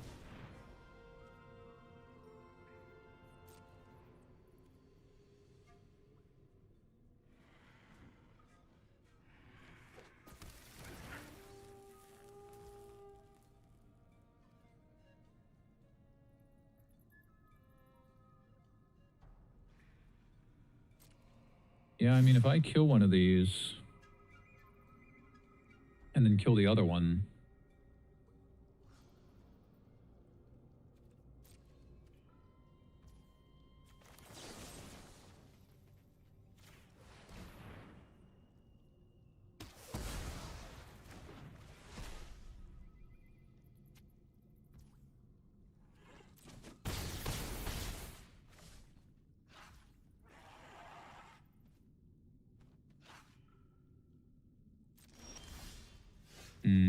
really awkward. Okay, well, still, I think if I just kill the other one and then, you know, I think I'm still fine. It's really awkward, though. I think between the Lantern and the Death in the Family, I don't think they can kill me next turn.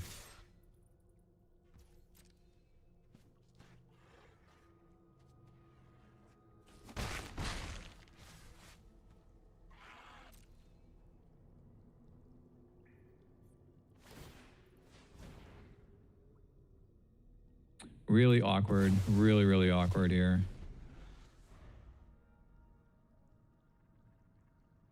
I think, you know what, Sanity? You mentioned earlier about a 2-drop. Ooh, that sucks.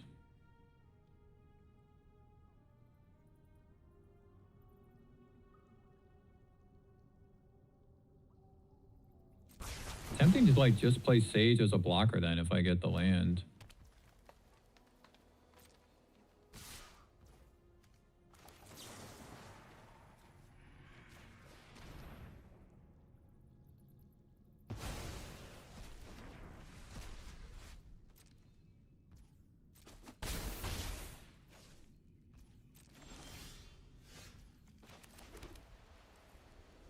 Maybe I'll just play Zenith, because I could potentially hit land 4 and then do both of these, and then also Zenith. They might have Overprotect. I think they do have Overprotect. Oh, it's just removal. Okay, well, I'm not dead. Breakout kills me. Yeah. Oh, no, that doesn't... No, yeah. Just stuck on lands. Really tempting to just like get more 2-drops in here. Like you were saying, Sanity. And just not do this Momo Sage nonsense. Just play Deep Cavern Bat. Works well with Halia.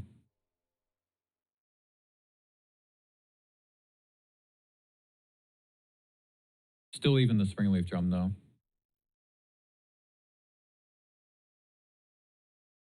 The White Sneak Turtle. Oh yeah. Yeah, I forgot about that one. There's also, what is it, Leonardo's Technique, the white rare that you can sneak it for 2 and bring back 2 creatures to the battlefield from the graveyard that have mana value 2 or less, or 3 or less. That would work here. Don't think I need to change my sideboard though. I just got a little unlucky not hitting any lands there. Feels like the deck wants to play 23 lands as well, instead of 22. It's 22 because of Momo and Drum, but it's, again, it's so unreliable.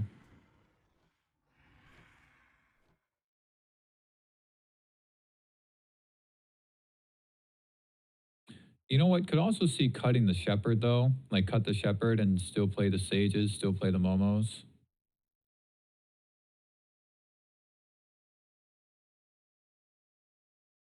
Or just play a couple more removal spells. I don't like just the Tragic here, though.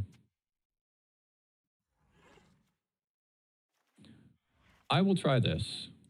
Because Sage is really good against their deck. The Life Gain. 2/3 flyer that can just block the fear of missing outs and gain me life.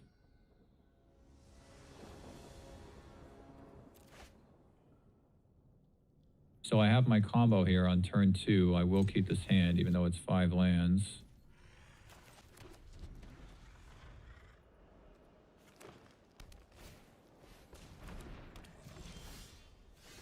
Wow. 6 lands. Gonna be one of those games.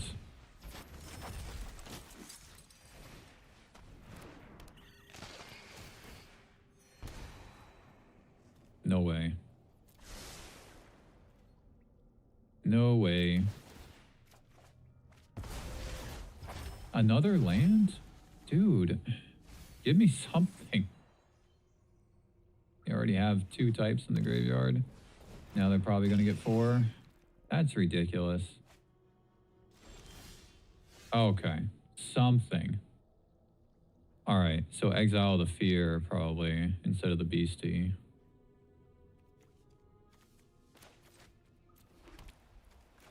And this will also trigger Halia next turn.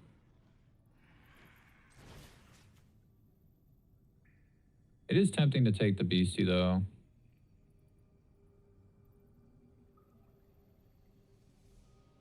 But it's so easy for them to get delirium at this point. It's just, you know.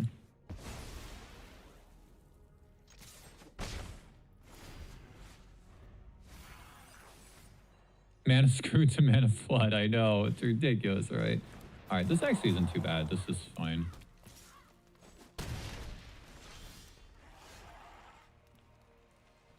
Pixie is not irrelevant. But I don't need to do that. I can just play Halia and draw a card and gain life.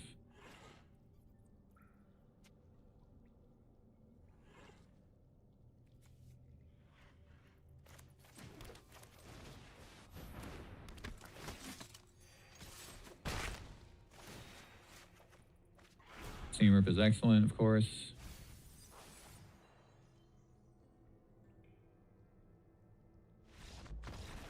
All right, well, that was a dumb match, wasn't it? That was so silly. Dude. Sanity, you're right, man. I can't be messing around with this Momo and Sage stuff, man. Like, it's just...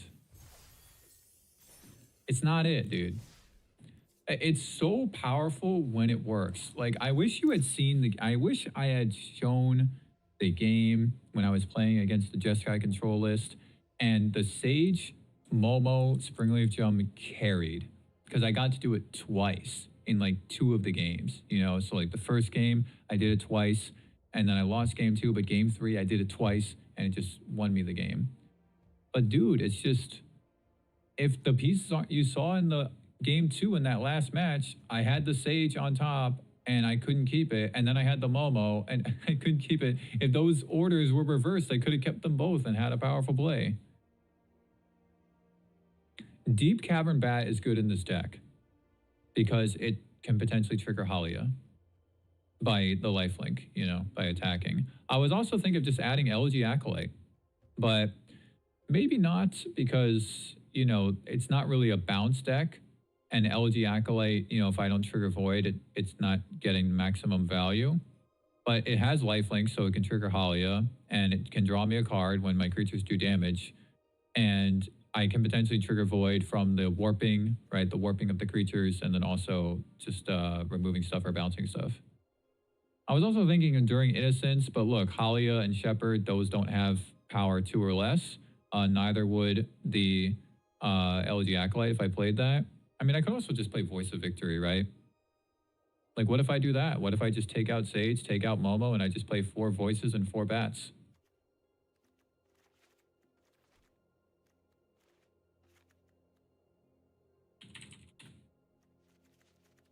Because Voice also works with Halia.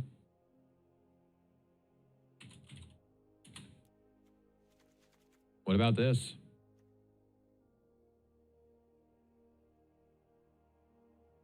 The only thing with this is that my only good 1-drop is Beavers. But look, Springleaf Drum isn't a bad 1-drop either.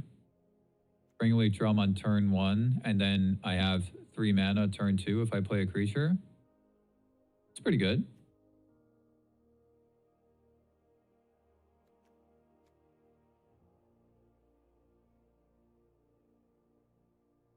Except now I don't really know what to call this. It's not Orzhov double spell anymore.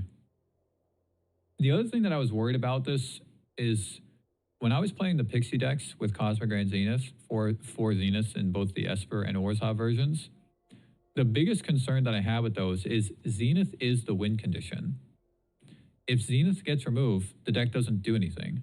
You're just bouncing nowhere to run and trying to remove your opponent's stuff, and that's it, but you're not getting in for damage. So, like, you remove your opponent's stuff, but you're only getting in for, like, 1 or 2 points of damage a turn. It's way too slow. So, you know, the Esper version can get a little bit more powerful by bouncing Storm Chaser's talent and going wide, but you don't really have that many options to trigger Prowess because you can't trigger Prowess multiple times in a turn. Usually you just do it like once. So you can't really have these big explosive turns with the Prowess Otters. So this is kind of a similar thing now where, at least with the Momo and Sage, it wasn't really a win condition, but it is a power play. Now the only power play is Zenith. But, I mean, Voice of Victory by itself is just extremely powerful. Deep Cavern Bat's a good card just by itself. Works well with Halia because it has lifelink. I mean, like, if you have a Halia on the field and then you attack with Bat, gain 1 life, and play a Beavers, that's 3. You gain life. I mean, you draw a card. I was also thinking of Unholy Annex because that's what I had in my Orzhov build.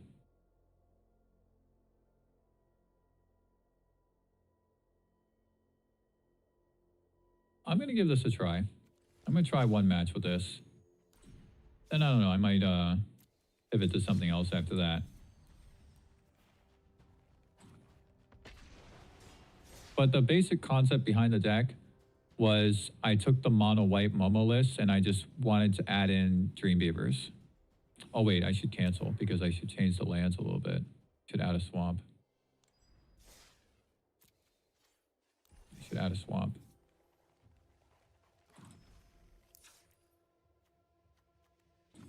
Yeah, should definitely add a swamp. Maybe just 1. That might be enough.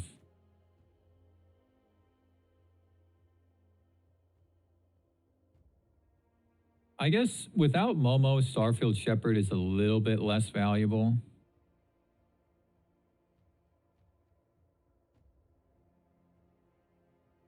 I'll give it a try.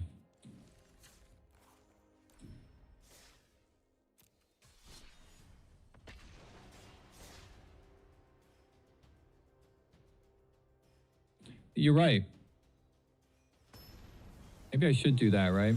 Just put in play play 2 Enduring Innocences, because then the only creature that doesn't trigger is Halia, but it also works well with Halia because it has lifelink. It's a good suggestion. It's a really good suggestion. Okay, this hand is not bad. Can drum Beavers and then hold up removal. Actually looks pretty good.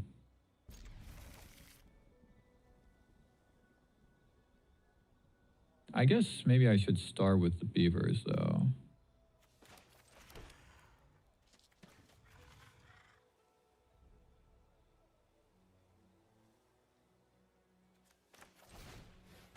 I'm just wondering if I want to hold the Beavers because I have Zenith. Okay. 3 removal spells is awkward. But that is something that could potentially trigger Zenith. It's just, what if they don't have a target for it? I'll put that on the bottom. Yeah. Yeah. Yeah, you're right. You know what? Oh, it's Dimir midrange. I like that suggestion, though. Ah, Voice of Victory. Very good in this matchup. Am I okay attacking into this? Probably not, because I think it's better to block. Fortunately, I can't play the drum, though, if I do that. Okay. Maybe I do just play the drum and the voice.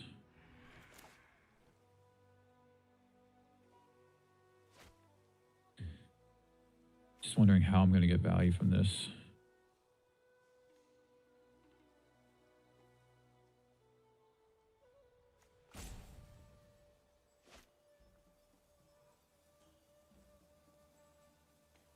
Spyglass Siren doesn't die to shoot the sheriff. It's a pirate.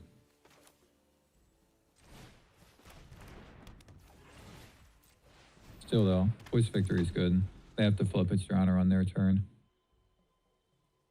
What if this is my list? Oh, no, it's not, because my list didn't run Spyglass Siren, right? Not my last list.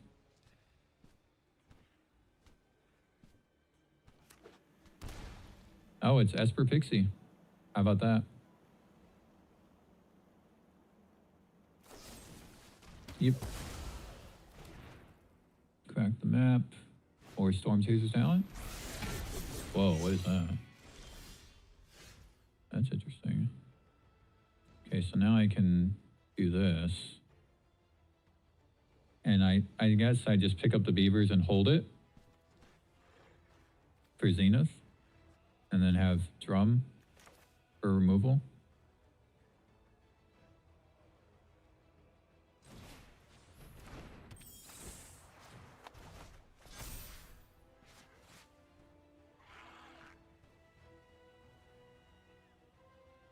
I don't think I need to kill this guy. This guy doesn't really do anything. Is this just Esper Ninjas? It's probably Esper Ninjas, right? Some kind of ninja thing. No, I'm not familiar with this deck. I don't know enough of the cards. I know that they have the black-white one. Oh, and Super Shredder. Well, I can kill that guy.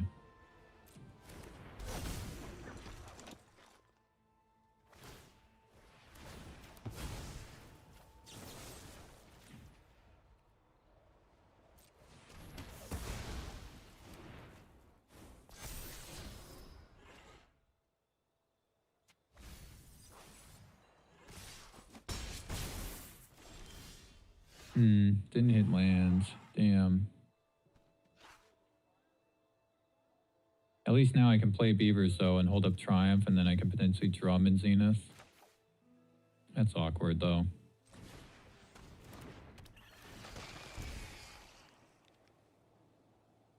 Damn, that would have been really good earlier. Because I could have played the Beavers with that. Gotta find a land.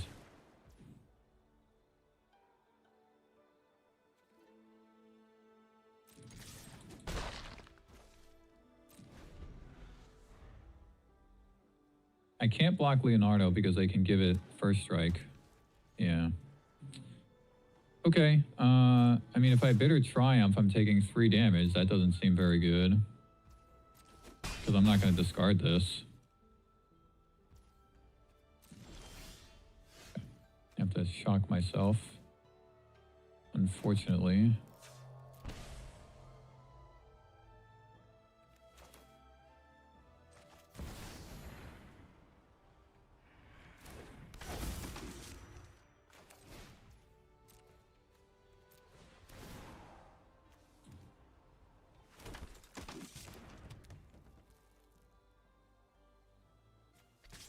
Maybe just attack with this. I don't mind blocking the Siren, or trading with the Siren, I mean.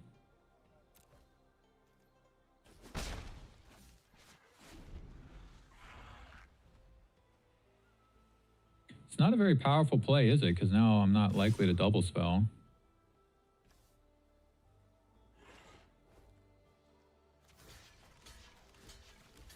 Probably going to give Leonardo first strike. Yep.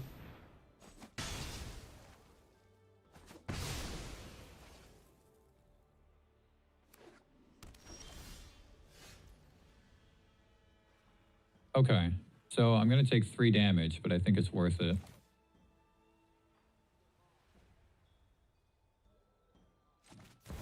I do think it's worth it.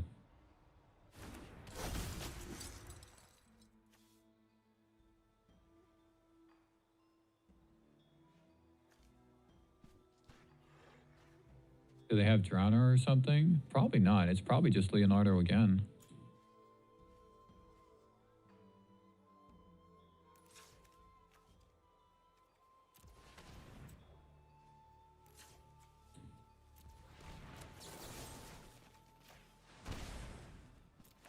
Okay, so if I remember correctly, the first one that shows up is the second one that triggers, so you want that to be ++1 counters. The second one that shows up is the first trigger, you want that to be tokens. So it's just Esper ninjas, right?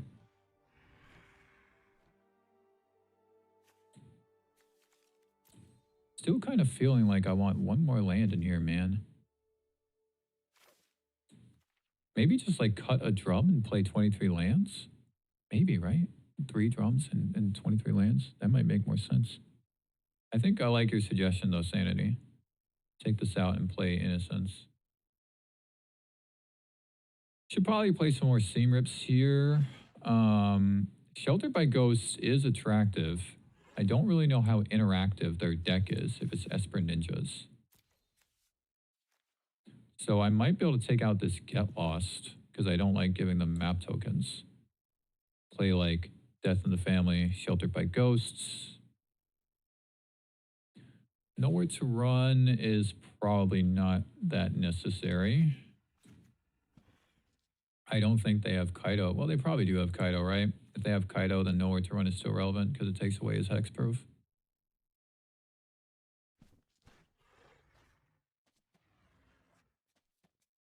Although I only have like 2 instant spells that kill him.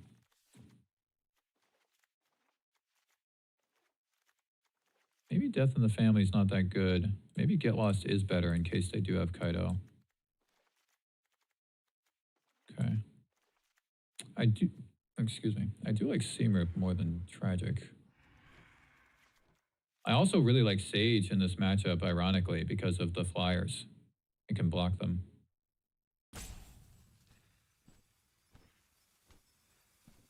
This might be a grindier game, in which case Scout for Survivors could have some value. I also might just not know enough about their deck, you know?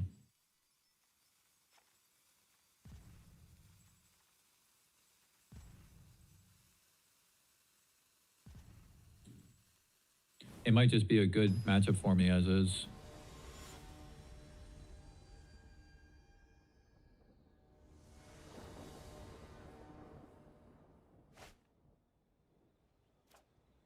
It's a little awkward because I can't do this.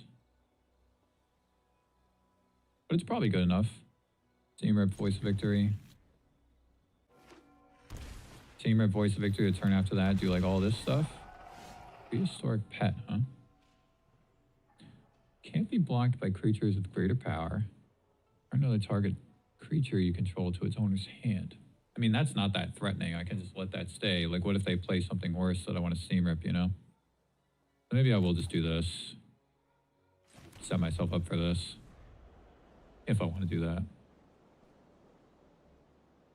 feel like wasting it, you know, using Steam Rip on that is a waste.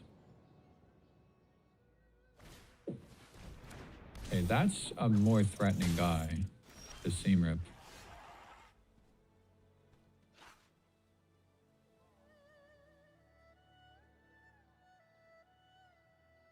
I could also just play Voice of Victory here, though. Voice of Victory, Halia, Beavers, and Seam Rip the turn after. Have Pixie ready to go after that.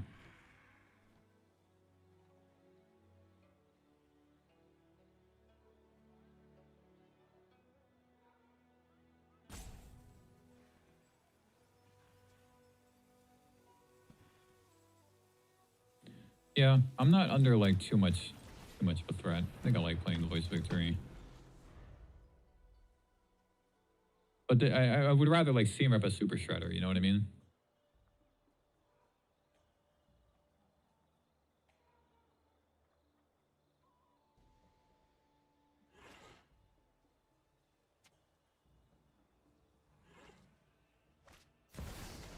There it is.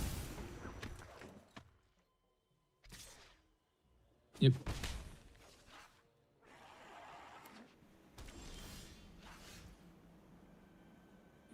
Yeah, I think I like just playing all three of these things.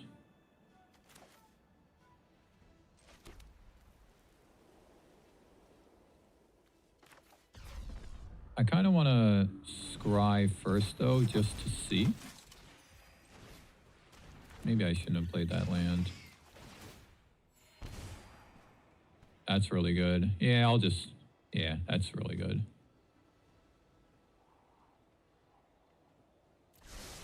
I'm already seeing... I'm already feeling more comfortable with this version, man, compared to the other one. Now I can attack with the voice, get more Halia triggers. Feels way more comfortable than that Momo, you know, the Momo Sage stuff. Hey, they can attack me next turn though, but I have ways to gain life.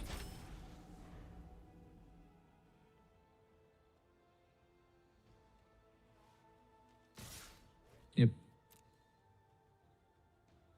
Oh, they have Kaido. Ah, that's the one. That was the one that I was trying to remember what it was. The Orzhov one. I mean, it's probably fine. But now there might not be anything too good in their hand to take with the bat. Would prefer to not shock myself here. Because I have good things I can do the next turn. I kind of like attacking with this, playing the Pixie, picking it up, playing the bat, then playing Halia and this. Because I'm not going to attack with the Voice of Victory with this much, you know, these things being able to block.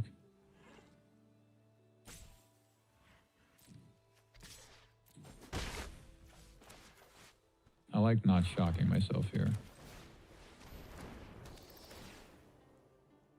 Okay, look at that. I got a Kaido. I got a little lucky there. I got lucky that they had that Kaido in their hand. Okay, so now the problem is, though, they can still slam me for a bunch.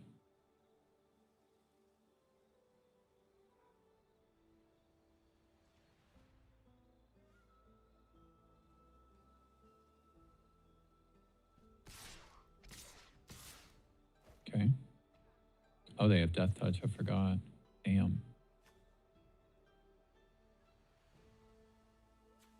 Damn, I forgot that they get Death Touch, man. Yeah, so this guy... I mean, Super Shredder is worth Seam Ripping, but this guy is also a very priority target. I just have to take it. I'm going to gain life. Damn. Oh, but now something happens, right? Loses half their life? Oh my god. Damn, this guy's really detrimental.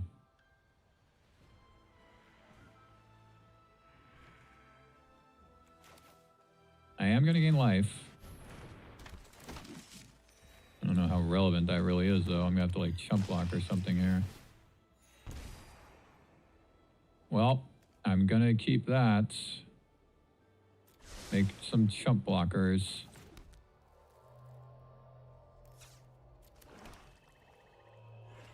I think just attack with the bat, man. I got to block some stuff. Well, I can attack with the voice.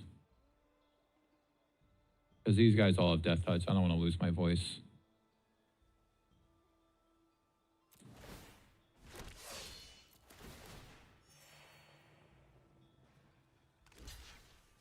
Oh, I didn't realize that they had one that was, why did I not realize that?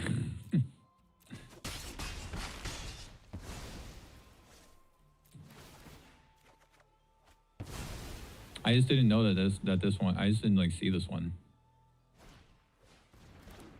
That's a good addition into this deck since they go wide. Yep.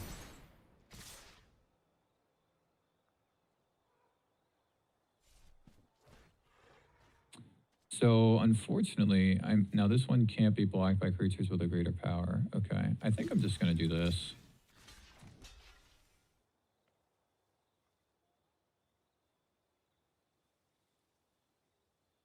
It's not very favorable trades, but I have Zenith coming up, so I can't attack with the bat.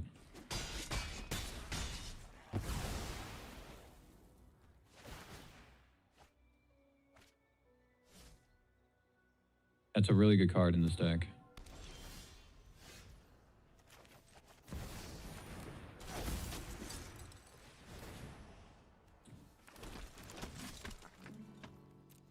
I have my win condition now because now I can start putting ++1 counters on stuff.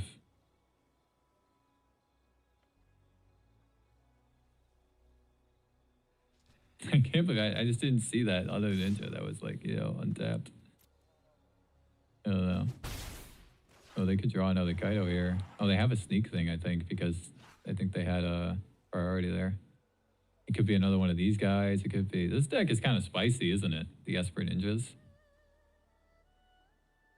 Spicy deck. So this guy doesn't die to Tragic Trajectory, unfortunately, and Super Shredder, you know, might not either. It can grow pretty easily, so I still don't know if Tragic is... Oh, that was a good choice. Now they can activate it again. Wow.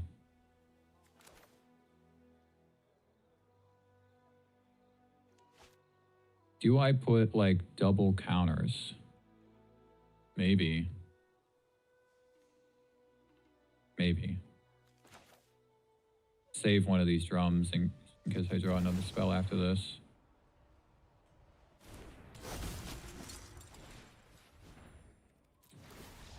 Okay. I got a little lucky there because I did make that misplay by attacking with the voice, but dude, that Esper Ninja deck is kind of spicy. I think I'm a little bit surprised that my opponent didn't, because they were definitely ahead. I think maybe this is a really good addition here. I know that they have the Spyglass Siren. I'm wondering if there's like a different one drop that synergizes a little bit better. Also not sure how many ways there are to trigger Super Shredder. So maybe to that end, it's better to not play Nuisance and play something else that can trigger this. Some other thing.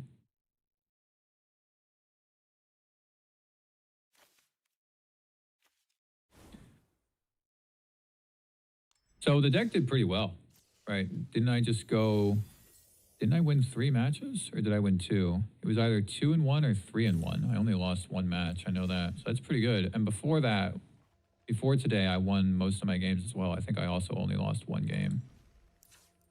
So I like your suggestion, Sanity. The only thing is that I also think I'm going to do this. Take out a drum and put 1 more land.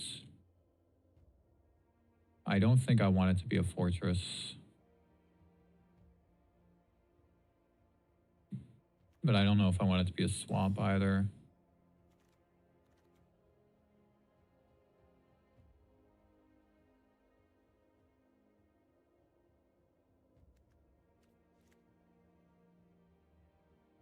So the one thing is that the Shepherd does allow me to double spell.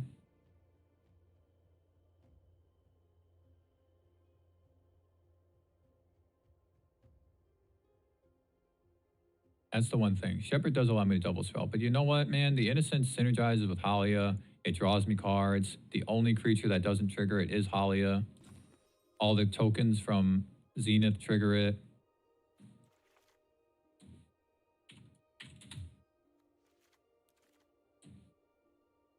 This is definitely cleaner, isn't it? It's definitely cleaner. again, though, man, Zenith is the win con. And if Zenith gets removed, then you're just digging through the deck until you find your next Zenith.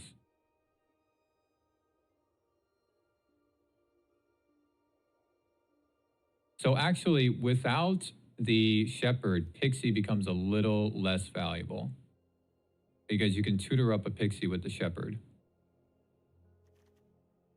So now, if you have a Pixie in your hand, but you don't have a good bounce target, it does nothing.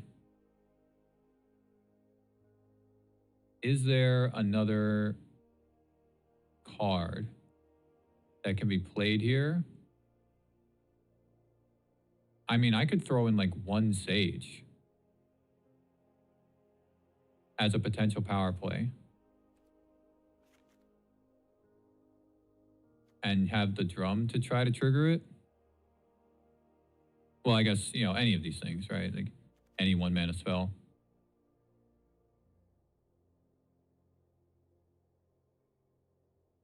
But then the curve is getting a little, I don't know, it's a little,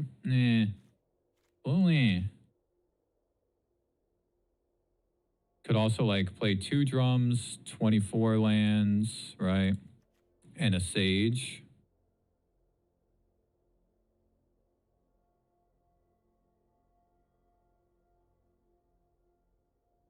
Two, 3 black Death Toucher. Wow, you mean Cecil? Maybe you're right. Cecil's not going to flip, though, is the thing. Because with the life gain, he'll never flip. And he kind of offsets the life gain because he makes me lose life.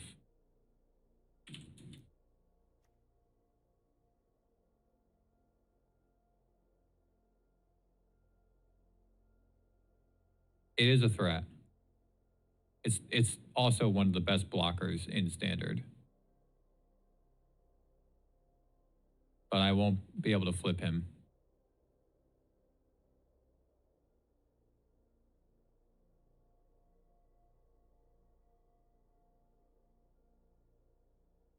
Is there anything else? Elegy Acolyte. Elegy Acolyte is a powerful card, but I think I need to play 24 lands if I'm going to play Elegy Acolyte.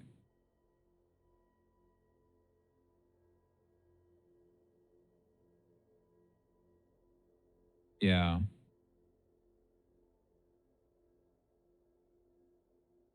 Elegy Acolyte's a powerful card. It's not like... It's a little bit power crept out of the format. And you know what? Without the Shepherd, I'm not going to be able to trigger Void. Holly is the only thing that triggers Void, unless I remove something. And actually, it makes Tragic Trajectory a little bit worse. You know what? This is getting a little iffy. This is getting a little iffy. Now this is not as valuable because I don't have the Shepherds. With one less Pixie, I'm also not as likely to trigger Void. Maybe we shift a little bit. What if we shift focus just slightly and try to, instead of going for the big potential thing with Momo and Sage, what if we try to get Void going a little bit more? Hex is good. Hex is definitely good. So maybe just take these out and play Hex. See, the reason why I wanted, so maybe like one less. Well, I guess the Seam Rip gets Iron Shield Elf, doesn't it? See, that's kind of why I have it in here. It's like to get rid of all those creatures that are indestructible, but I guess Seam Rip takes care of that.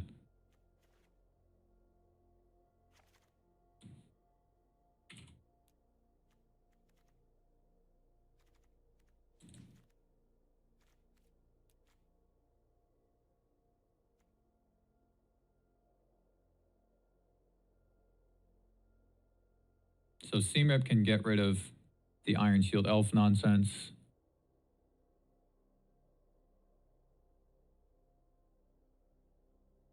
I guess I don't really need this nowhere to run anymore, do I? I had it in there as another potential target for Pixie.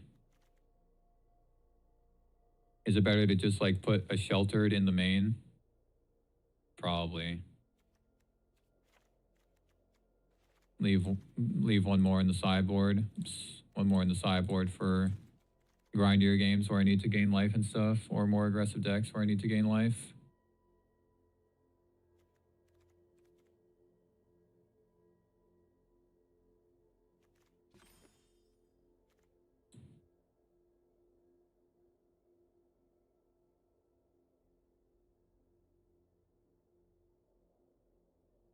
Okay. Could do one Sage.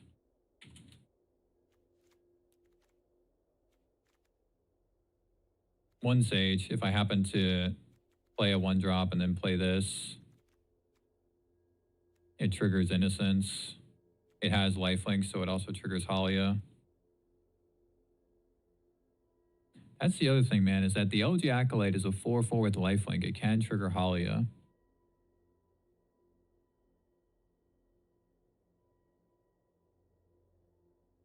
So the build for that would be 4 Pixies, 2 Shepherds, and then like 2 LG Acolytes or something. Take out the Innocence, take out the Sage, add a Pixie, and then maybe trim a drum. Could at least see what that looks like. So it'd be like this. So I don't want to go back down to 22 lands. Could just trim a bat. Oh, the Sneak Turtle, you're right. The Sneak Turtle, I forgot. Yeah, I forgot about the Sneak Turtle, right? So this is kind of what this would look like, and now I can play the Tragic again.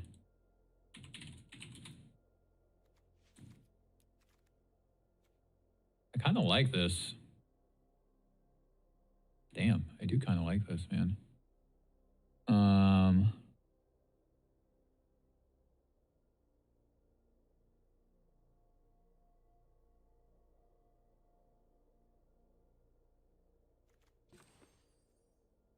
I don't like 27 creatures, though. Maybe like this.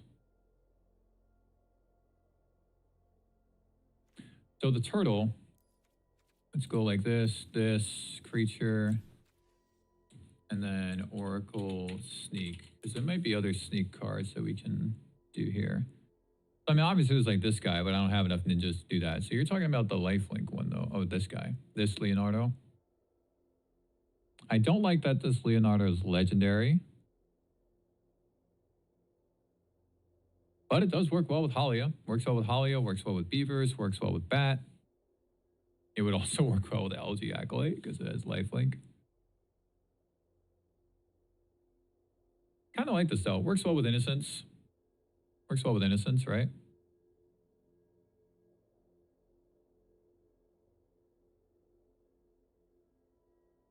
So I do like this as a potential approach. But we could just pivot away from it. So pivot away, take out this, take out this, take out these, 2 of these, and then 2 Innocents. And put the 4th bat back in for the lifelink to trigger that guy.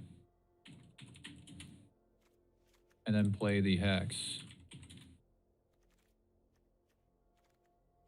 Oh, I chose creatures, right?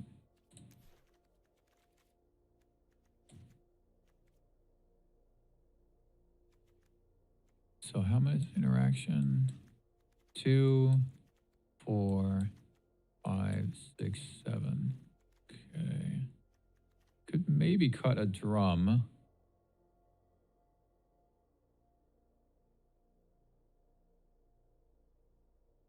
You know what, man? I mean, as good as Zenith is, I don't know how comfortable I am having 4.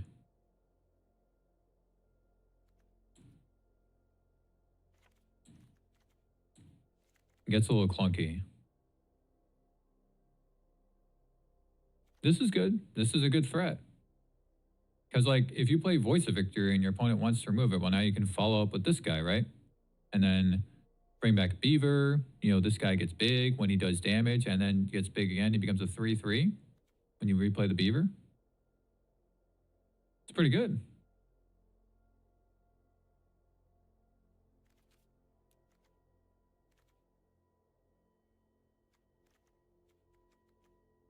pretty good. Sheltered by Ghost works with him. Maybe I could put in another Sheltered. Take out the Get Lost.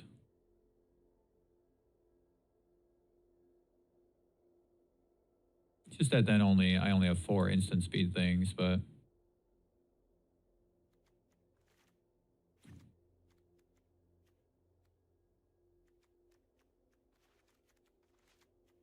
So now a sub-theme to this is the life gain. Maybe it's not even a sub-theme anymore. Maybe now it's like kind of one of the primary things.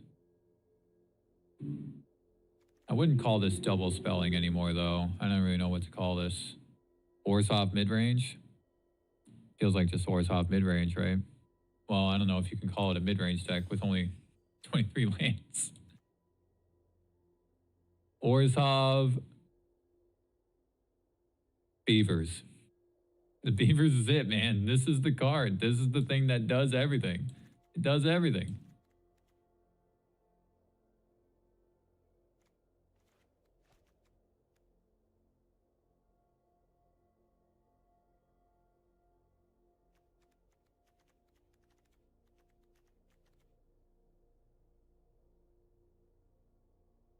Kind of like this. Do kind of like this. Life gain, life gain, life gain, life gain, life gain. I mean, even the Hex is life gain. Be Blight.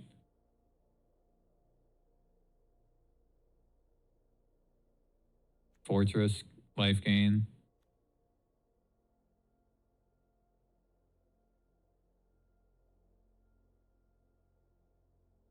I've been apprehensive to craft like rares and mythics. Orzhov Beaver Life. I guess that's what it is, man. Beavers are just vibing. I've been apprehensive to use my wild cards for the rares and mythics because, you know, I haven't been too enticed by the Ninja Turtles cards. So I do have wild cards for this. Just been a little bit, I've been a little bit conservative with them.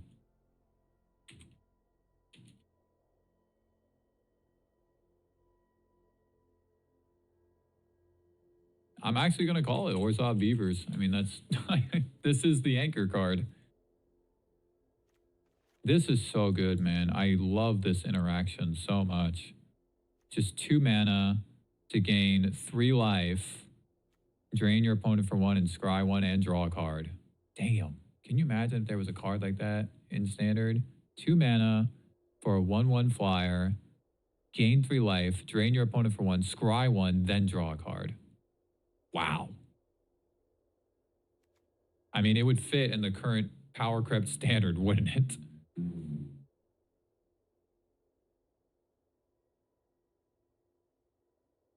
Very different direction for this deck.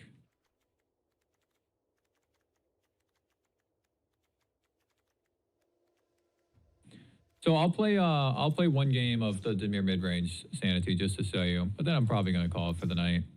So this is a new one, right, with the Beavers.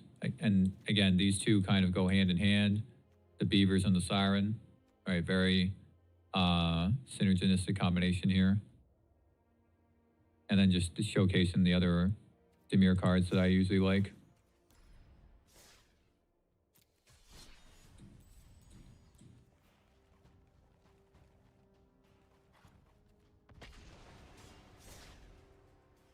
It's interesting, Sanity. Before, when I hit Mythic last ranked season, I was playing a lot of Just Got Control.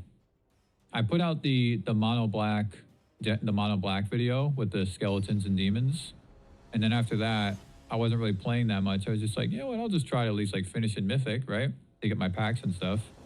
And I was mostly playing Just Got Control. Wow, what a bad opening hand. I mean, Beavers could potentially find me a land, and if it's a black land, I can Beaver turn 2, which is actually quite good with a Curiosity coming up. But I needed one of these tie binders to be a land. Damn, it's almost good. If I was on the draw, this is keepable. That's awkward as well, but I can Reef and Spell Snare on turn 2. I cannot play this Bearer. So do I really want to like just have Beavers as my only creature and then a bunch of interaction? I mean, maybe. Because I can like Hex and Snare as well. Yeah. Just be a little interactive. Until I get something. Damn. Both of those hands were almost good. No play from my opponent, though.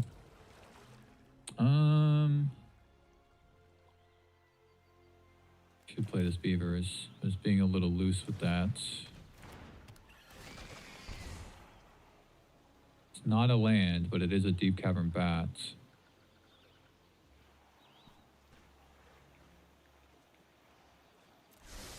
Can probably afford to miss a land for a turn. With this much interaction. No way.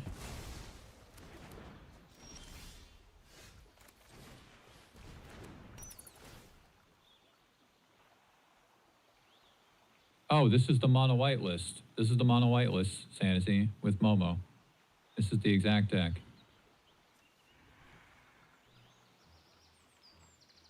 Kind of want to take the Pixie because they don't have like a, you know, like taking Get Lost isn't going to do anything. It's just going to Get Lost my bat, but at least if I take the Pixie, they might not be able to like Pixie their thing on their next turn, you know what I mean? Because if I take the Get Lost and they play something that they want to Pixie up, like a Shepherd or something,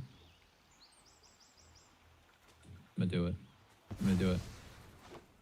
If it was one Get Lost, I would take the Get Lost, but two Get Lost, it does nothing. So at least this disrupts them to some degree, right?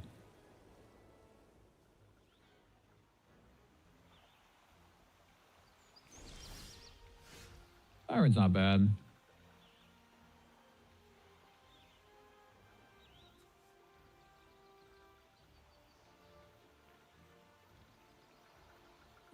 The thing is that if I map, they're going to kill whatever I map. So I'm not going to map onto the bat, right? But like if I map onto the Beavers, they kill that with the other Get Lost.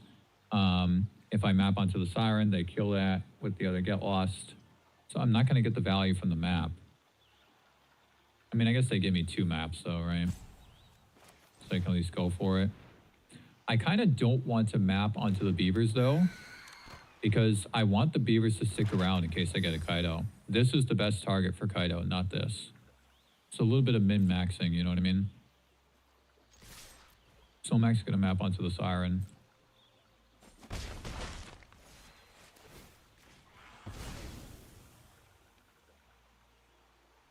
Yep. Yep.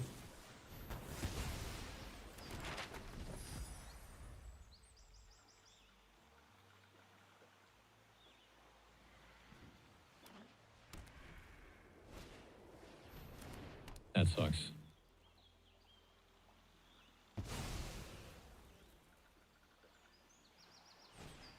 All right. Pick up nothing. Pick up nothing. How about that?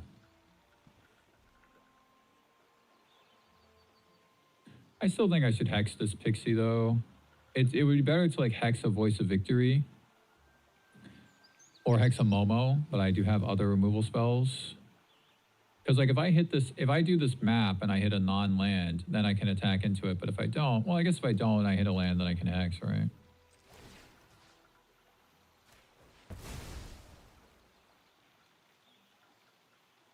So I guess either way, it's good.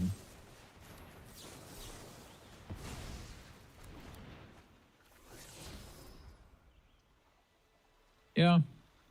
I guess I should Hex the Pixie. Could also map again. No, I'll map on my next turn.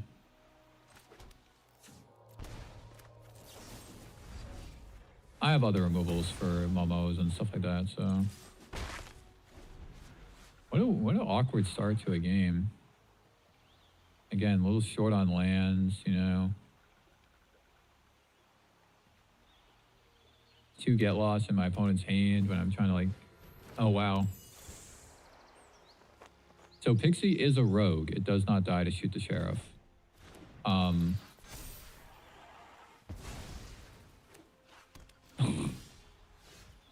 There's no way.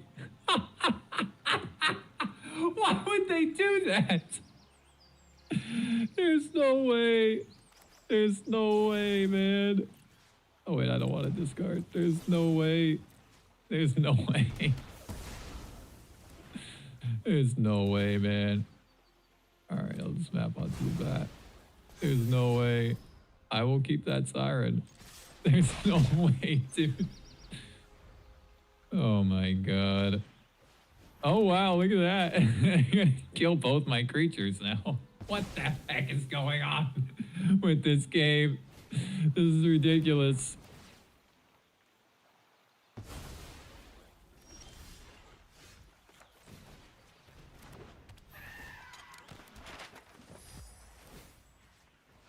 This is absolutely ridiculous, man.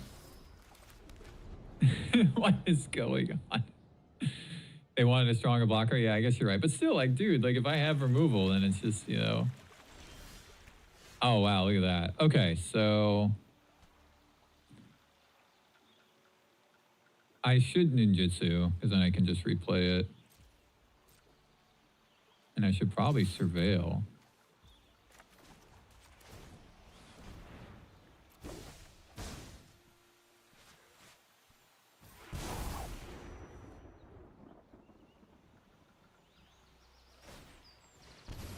Oh, that's right. They can... Wait, what?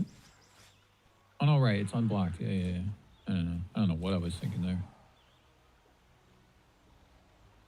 Okay. I'll keep both of those, because Glamour Gifter is going to win me the game. Because I can remove... I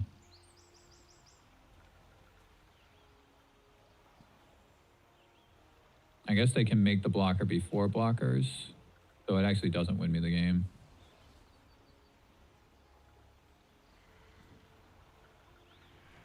I'll still keep it though. So if I plus up Kaido, Siren's gonna do 5 damage. But they can make a second token. So like even if I remove this one, I don't have the mana to do to remove both. I could also just play a creature here, but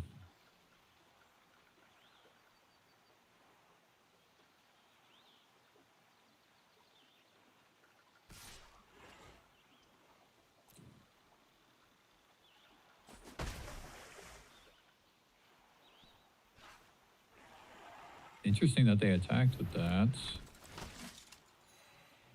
Okay, so now the Gifter is still lethal. Because they don't have the mana to make a new token. So plus up. Kill this. Attack. For it'll be 9 with the Gifter. I love this card, man. Wish more people played it. Yeah.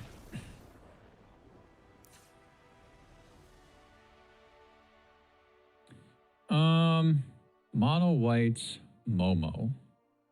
Tactics is a thing.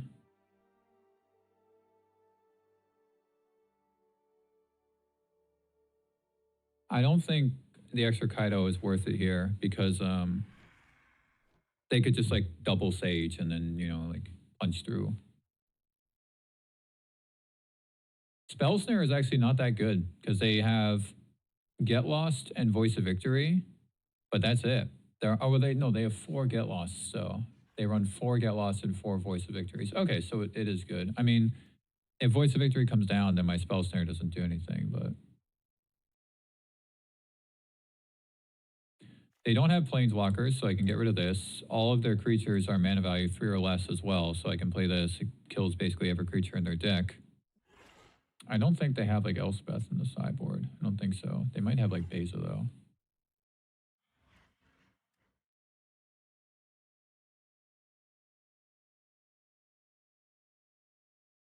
One, she is attractive because of the Shepherd. They have 4 Shepherds. So that searches their library.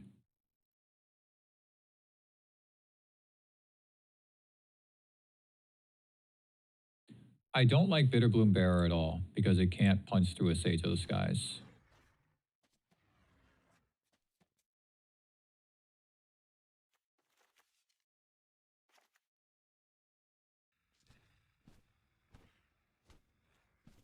Could just do this. I mean, that's not bad.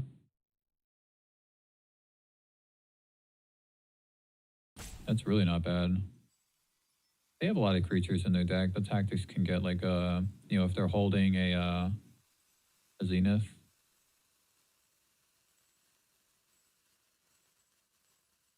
I'll give that a try. I might just want like the extra removal though. But Bear is bad into their deck because the Sage just blocks my tokens and then, you know, it gains some life, so. And then I'm just losing life every turn from the Bearer. Bad opening hand.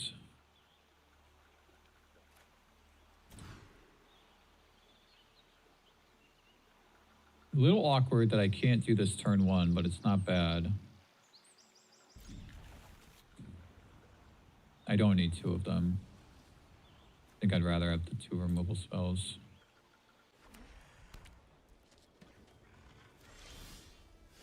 That's awkward.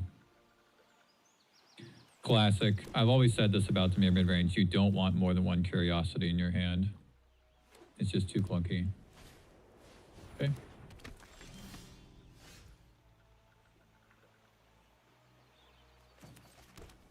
I think it's worth killing because I have a backup removal spell and I can also Beavers and remove, so. Actually, maybe I should have used Death in the Family there because Shoot the Sheriff hits more stuff. Although, I don't know, like it doesn't kill Pixie. That's an outlaw. I don't remember if anything else in the deck is an outlaw. I don't think so. Okay, well, I'm gonna move that too. Interesting that they decided to put it in harm's way like that. Well, I guess I used a removal spell, right? So they might not know that I have another one. I need a land. Ooh. You know what? I think I'm just going to keep it, man. Because I can Hex and shoot. I can buy some time to find a land. Like, even if I don't find a land on the next turn after this. Although double Curiosity, it's like... If I bin this, how many removal spells do I have left? 1. I have 1 Bitter Triumph left. And then I just have hexes. So if they play another Zenith, I just like lose the game.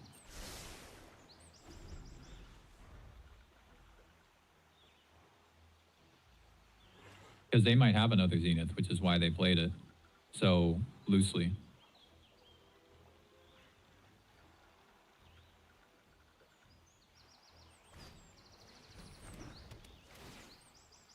Yep.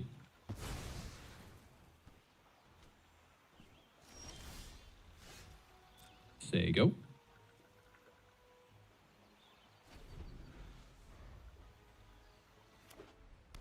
Could play Fountain Port in this list because I have the Sirens back end for the map tokens.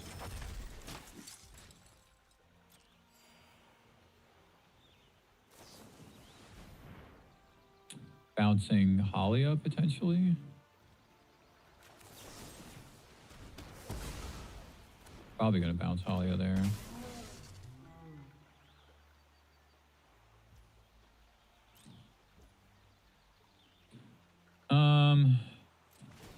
I actually don't really want to hex this. I would rather hex a Momo or a Voice of Victory. But it also feels bad to not use my mana.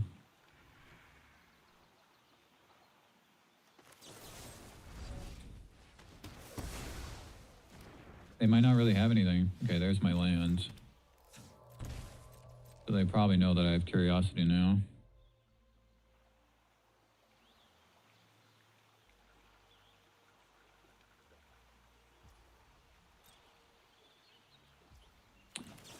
Interesting. Don't really know what they could be holding. Maybe they're just going to activate the Sanctuary to block my Curiosity. Or it's just Get Lost, I see. I see.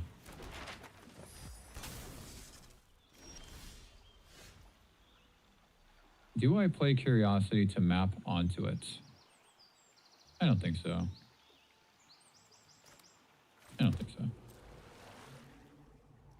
might have another get lost. I think they do.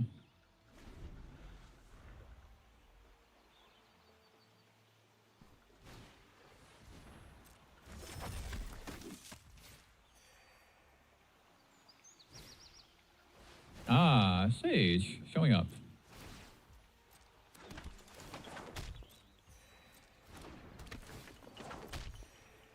So obviously, like, the Sage works with Halia too, right? It's not just Momo, but...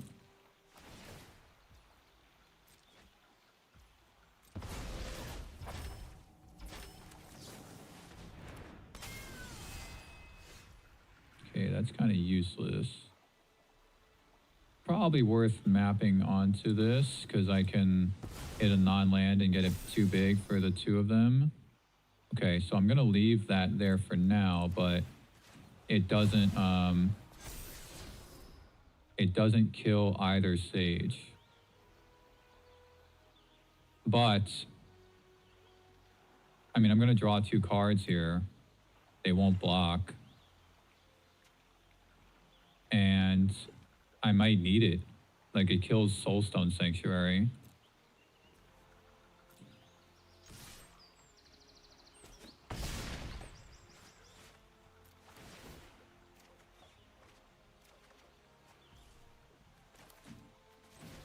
They might not have a creature in hand now. Oh, they do.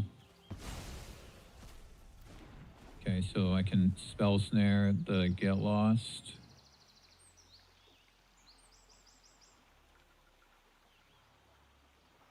X the Soulstone. It's not looking too bad. Okay, yep.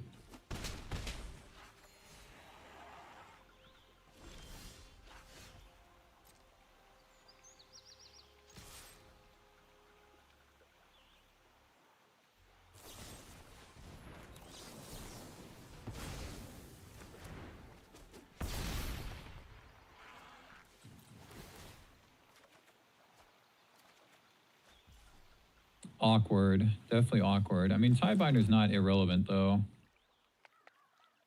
Neither is Restless Reef.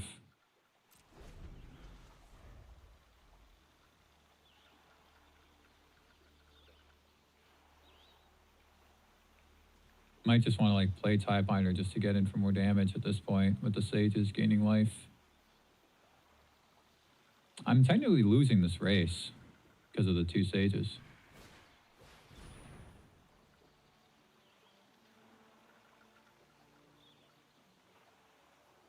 So what are they going to get with this? A Pixie, a Momo? Yeah, I'll turn it off. I'll turn it off for sure.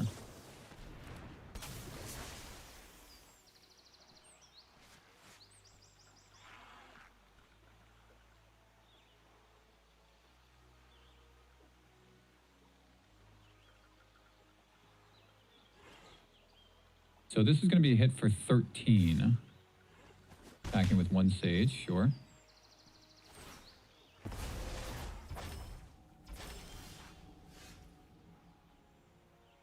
Kaido is very interesting. Oh. Okay.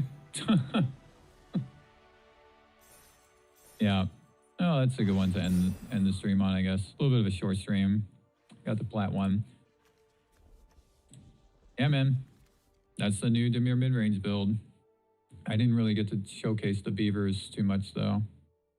But it's my kind of card. Very much my kind of card.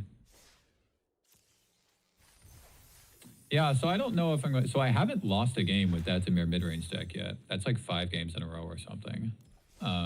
Or 5 matches in a row, I should say. So it seems quite powerful. I didn't get to showcase the Bearer because in that matchup it's really bad, but there are plenty of matchups where it's very good. And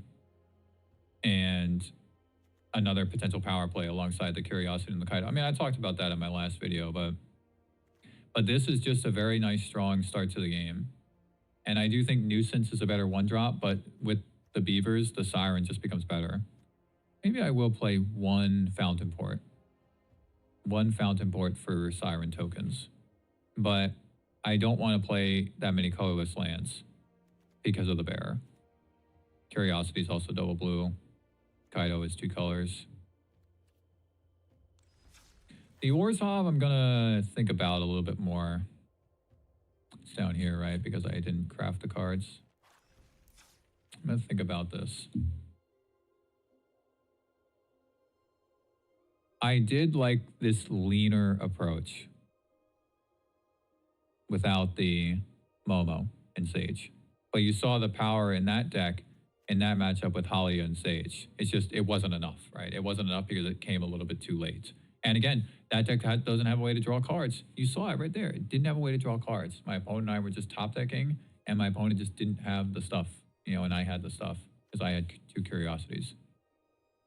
So it's a bit of a weakness of the mono white Momo list. Cool, man. Thanks for hanging out, Sanity. I'll see you in the Discord, brother. Enjoy your weekend. Thanks for stopping by. Thanks for the tips. Might do another stream in the near future. Might also start streaming some other games because, you know, I haven't been playing Magic quite as much. Have a good one, brother.